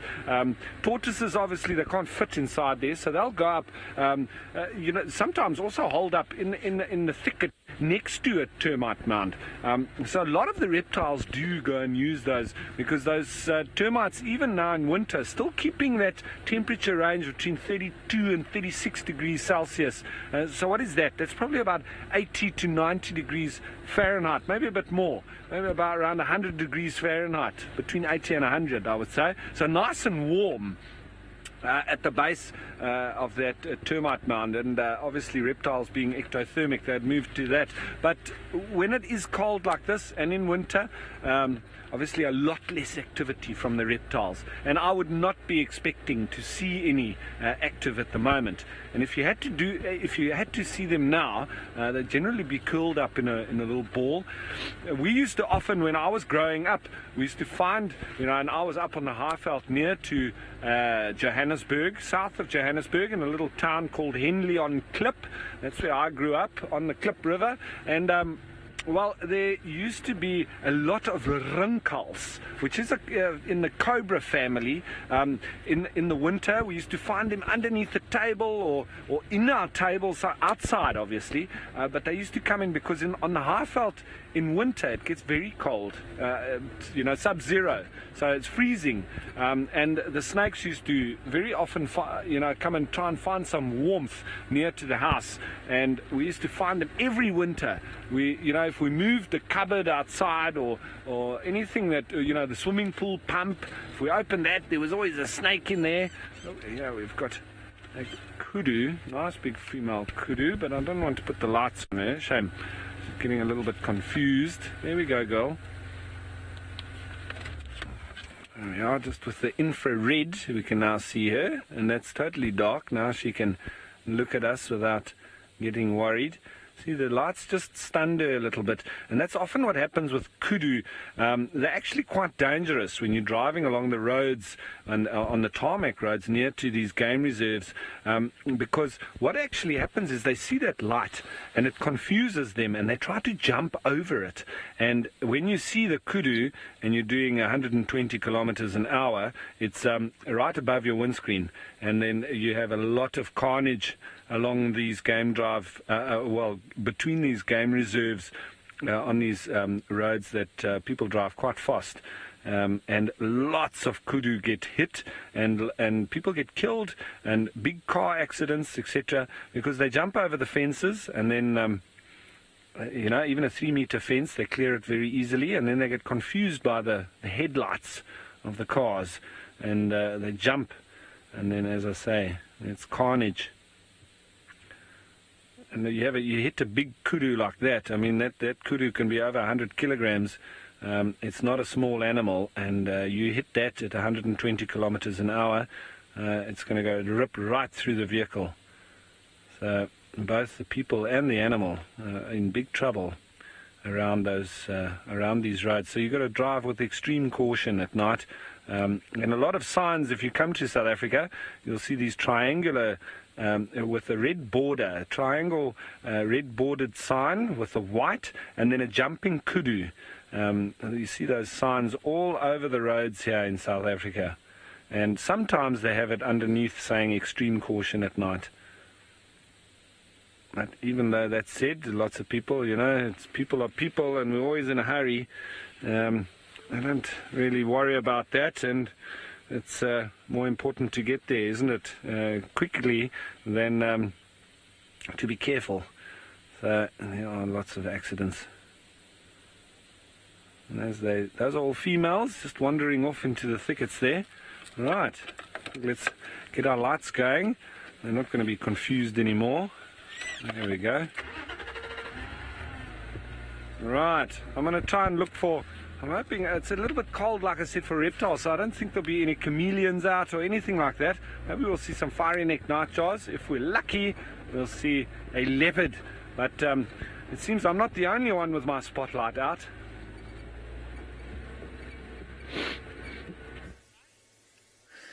Yeah, I am now having my spotlight on to try and see if I can see any reflection of the ice deep in the bushes.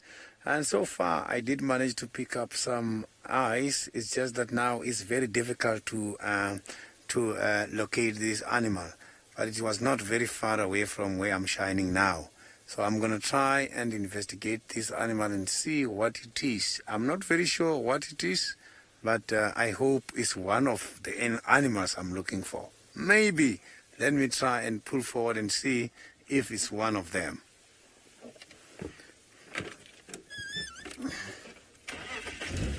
So the animals, by this time of the night, they can easily hide. But when they're trying to check what's happening is when I can be able to pick it up. So, but if they hide there and lower their head, not looking at the spotlight, it's going to be very difficult for me to see. Yeah, it was somewhere here. It was very fast to hide. It was somewhere deep in those bushes. But let me see if we can find something apart from those lights.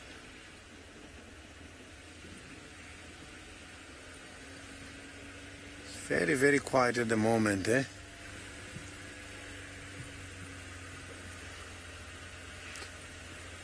Can't even see the small animals.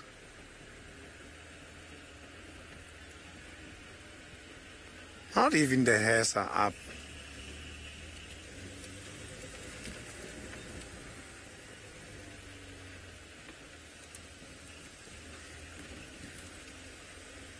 Very, very, very quiet.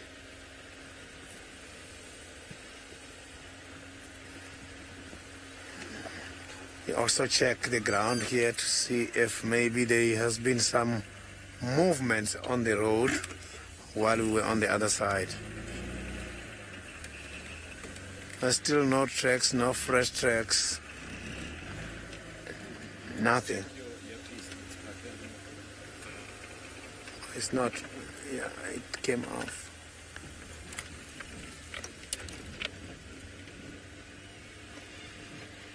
Still very, very, very quiet, eh?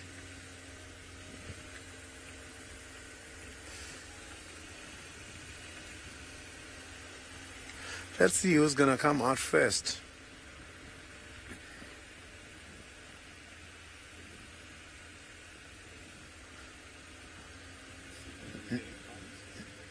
No?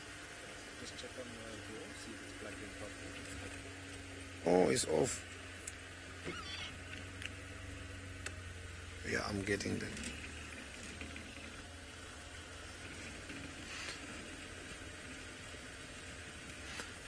Yeah, let's head to Ralph and see maybe he's got some nocturnal activities taking place on his side.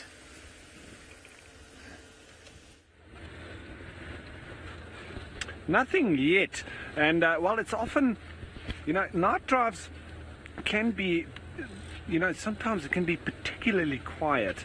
I don't always suggest it to my guests. I always say that you have to at least go once, but you have to be very dedicated to go on a lot of night drives. And obviously, if you do want to find animals like aardvark or you have spotted some leopards and lions during the day, then it makes sense. But, you can often drive around for hours at night, and it can be very, very unproductive, especially in areas like where I'm from, in the Eastern Cape. There, the night drives are particularly dire. But, as I say, sometimes it's just the luck of the draw. You can drive around and it can be absolutely exploding, and other times it's very, very almost, it can get quite boring when you're driving around. But I mean, if you had to come to South Africa and you've got it's a once in a lifetime opportunity, and you've got 10 days or whatever, then definitely you have to make the most of it and try your best. But you will find that you'll spend a lot of time driving around and not always seeing very much at all. It's definitely not as productive as the early morning and late afternoon, I have to say. But if you in different areas, like for instance in the Savuti in Botswana, or in particular hotspots, you can definitely then come right. As I say, or if you know that the lions are on the property, or if you spotted the leopards, etc., and you know that you've got something around, then definitely go for that. But it can be quite long drives and not too much action. But you've always got to persevere, that's the thing. And looking for the eyes, looking for those little reflections, and that's when you do get lucky then. And it seems like with what the guys are doing now with this thermal camera, it's really taking things to a whole new level. Being able to... There's a bit of a squeak here. I don't know if it's the vehicle. Just listening. What is that?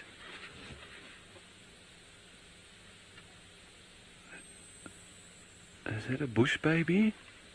Oh, there's two bush babies there. There's two there. Let me just reverse a little bit. There's two bush babies there. See if we can get a view on them. They're in a bush that we could maybe see them nicely. They're obviously speaking to each other. There they are. I don't know if you can see them there, Craig. See them there? There's two of them. There's the one in the light. He's just turned away now. There he is. And it's still there. It seems like there's more, because those ones... Yeah, there he is. There might be a whole little family here. Oh, there's another one. There are a few of them. It's not often that we get to sit and watch them, hey? Michelle, you say they're too cute. They are very, very cute little creatures. Absolutely. But so much so that a lot of people have tried to take them as pets. But they very quickly realize that they are extremely active at night, and they also urinate on their hands and feet. So they're jumping around up to 5 meters every single night around the house, keeping everybody awake, and also making everywhere they go literally stink of urine. Joy, I'm glad I've been able to show you one of these little bush babies. This is the lesser bush baby. Very, very cute, aren't they? And I'm pretty sure this is a little family. That's why there's a few of them. And luckily, I heard the little squeal of them. And so we'll just sit here. We're heading now towards the end of the show, everybody. So this is perfect timing just for the end of the show here. And it's been a wonderful day. And so thanks once again for joining us. It's not possible without you guys, the viewers, and, well, the animals as well. There we go. There's another one there. So thanks to the whole team. It's been a whole team effort. And thanks to everybody in FC, the guides, most of all the animals and the viewers. Those are the two most important. But don't forget to join us tomorrow morning once again. And join us on the hashtag Safari Live on Twitter, most importantly. So, everybody, that's it for us. Salute, goodbye, and have a good evening, good morning, or whatever it might be. Ciao for now.